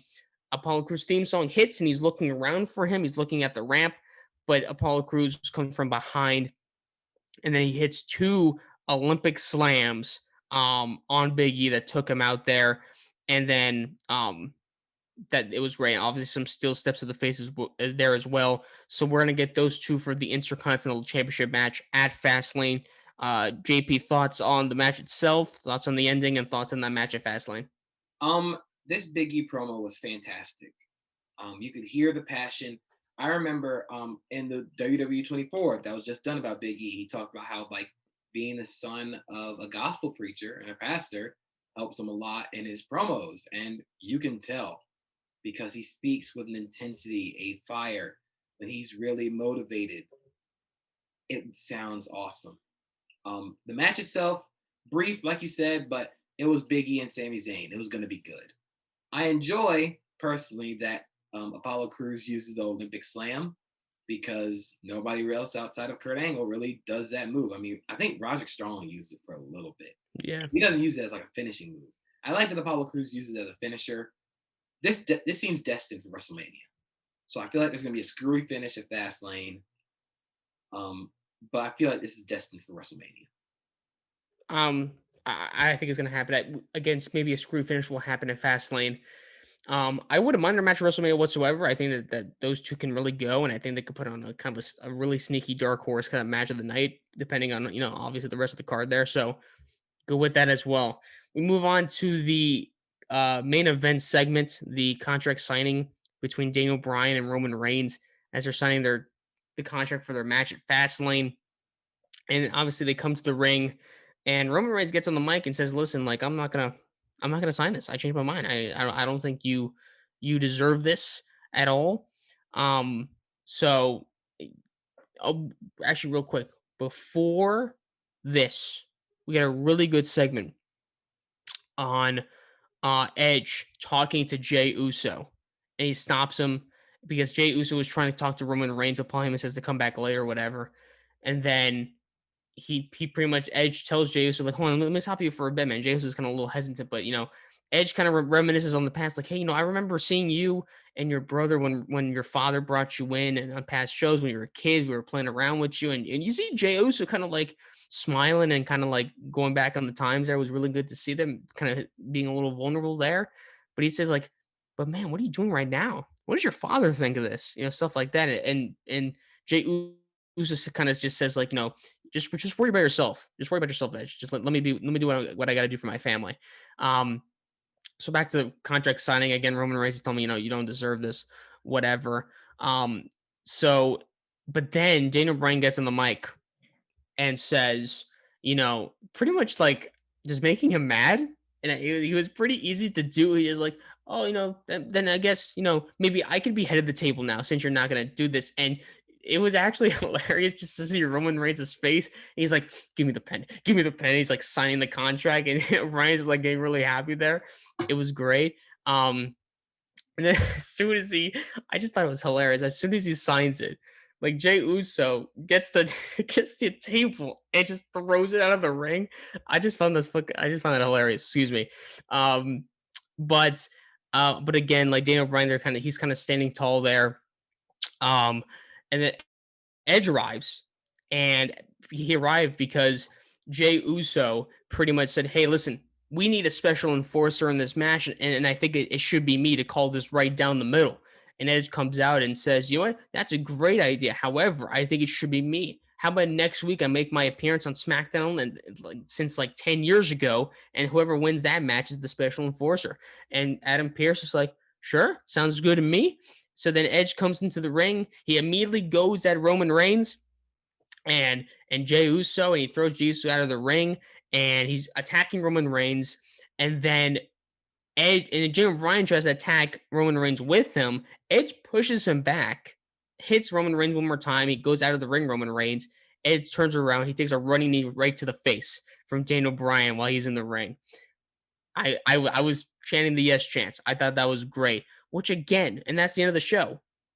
Again. So first of all, JP, thoughts on the segment? And second of all, by that ending, do you think we're going to see Daniel Bryan possibly in that triple threat match at WrestleMania? So I would really love this segment because there's so many combustible elements here. You have Edge talking with Jey Uso saying, like, is this what your dad really wants? Is this what you want? And like kind of goading him on. Um, there's of course Edge and Roman.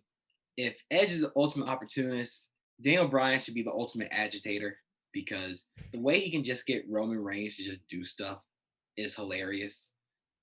I'm enjoying this, all of this. Nobody in this whole angle misses at all. I think we're going to see Daniel Bryan in that triple threat match because I can already kind of I can see it now of what's going to happen, in my opinion, or what I think should happen. So Edge is going to beat Jey Uso next week. He's going to be a special enforcer or a special the special ref for this match.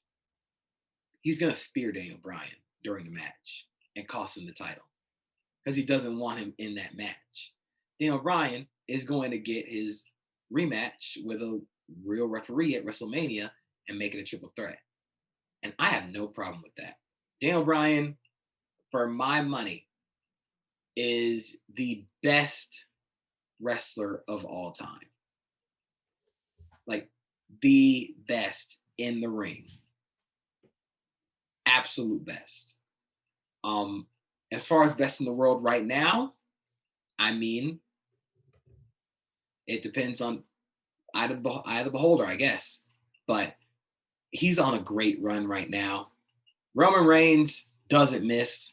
Edge doesn't miss. They covered all combustible elements and smaller parts to this story in like a 30-minute segment, which is perfect. So I really love this. I'm loving where they're going.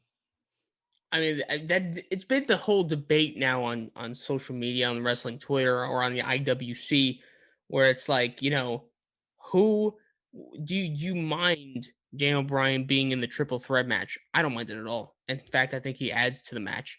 It's not like any other person. Like, it's not like every time a triple threat match ups the stakes. To me, that's not true. Like, if you were to add Braun Strowman to this match, I think that would be awful. Hey, let's not get too crazy. They might. Is that get too crazy? No, but again, some people add to a triple threat match, and some people maybe just diminish it. I don't really care. Daniel Bryan adds to it, and again, right now, seeing how he's interacted with Edge, again, he's not like there's the respect is there, but they're all after the title there, and Daniel Bryan has that storyline where it's like, this is my one last shot to possibly main event WrestleMania, get another WrestleMania moment by winning the title. I don't mind it at all. And again, at WrestleMania, it depends. Like, maybe they're just putting Daniel Bryan in there to eat a pin, so that Edge pins him, doesn't pin Roman Reigns, wins the title, or it's the opposite. I don't know. We'll see. But I think it'll be great. I just think it adds to it. And it was another good segment there. It was an awesome segment for Friday Night SmackDown. And that's the week. So we covered Monday Night Raw, NXT, Friday Night SmackDown. Once again, if you want to listen to our thoughts on the AEW Dynamite and Revolution, check out our past episode.